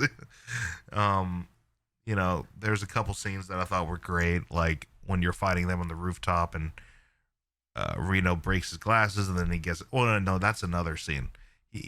When he thinks Reno's dead, but of course, or he thinks Rude is dead, and of course he's not. And he's like, "I'm just getting started, partner," or whatever, and then all kinds of awesome. What do you describe? How do you describe those kind of characters? Who they are? They're almost like a rival, you know, like Cloud and Reno. Like they're almost like a rival, but there's times in the original game where they actually help us and we help them, as well as a rebirth. So almost to say like, hey, you know, we're not getting paid right now, and our goal happens to be the same right now, and so we work together. So okay. I've been talking long enough. Themes and how they contrast with the OG changes, expansions. Okay, let's talk about some of the changes real quick. My opinion on the major changes, like the whispers and all that, is this. It is, yeah. Am I a big fan of it? No, not really. Notice how I don't think the rest of the game is complete garbage. You know, um, I'm just going to talk about my opinion here, right? I think the whispers are completely not necessary, and I don't like them. And you know what else is interesting about me not liking them? I don't entirely understand them. I mean, I know the main. I don't know where we're going. What's the end goal here? Because that's the point. We don't know. You know, we don't know how it's going to end. Even after rebirth, we don't know. I don't like how they constantly reference.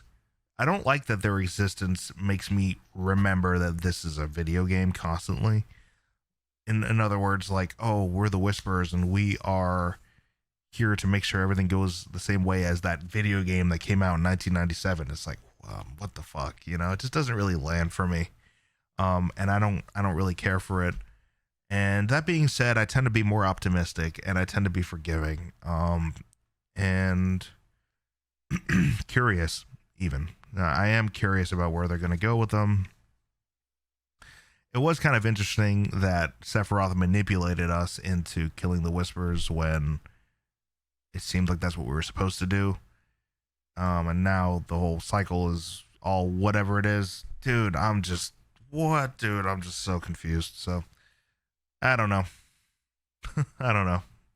I don't really have anything else to say about that other than, I don't know. Whispers. Anything else? All right. I did have another section here about presentation. Now, do I want to talk about all that? What else is there? I think that's about it, honestly. I don't know if I have anything else to say. I probably do, but I'm tired and my eye is killing me. So it's funny how just your eye itching can influence how the rest of your project turns out, right? I don't know I have a whole lot else to say other than, yeah, I like this game. I like it. I love it at times. And I would really appreciate if somebody would chime in and tell me, if they happen to listen to this, what's something that I forgot? Because I like to know those kind of things. What's something I forgot to talk about? Like, I can't believe you forgot to talk about this. Tell me what it was, because, you know, this is my first, like, free form style video of me talking about something. And, yeah, so I think that's about all I have, and I'd like to go ahead and wrap this video up. Thank you for watching. Adios.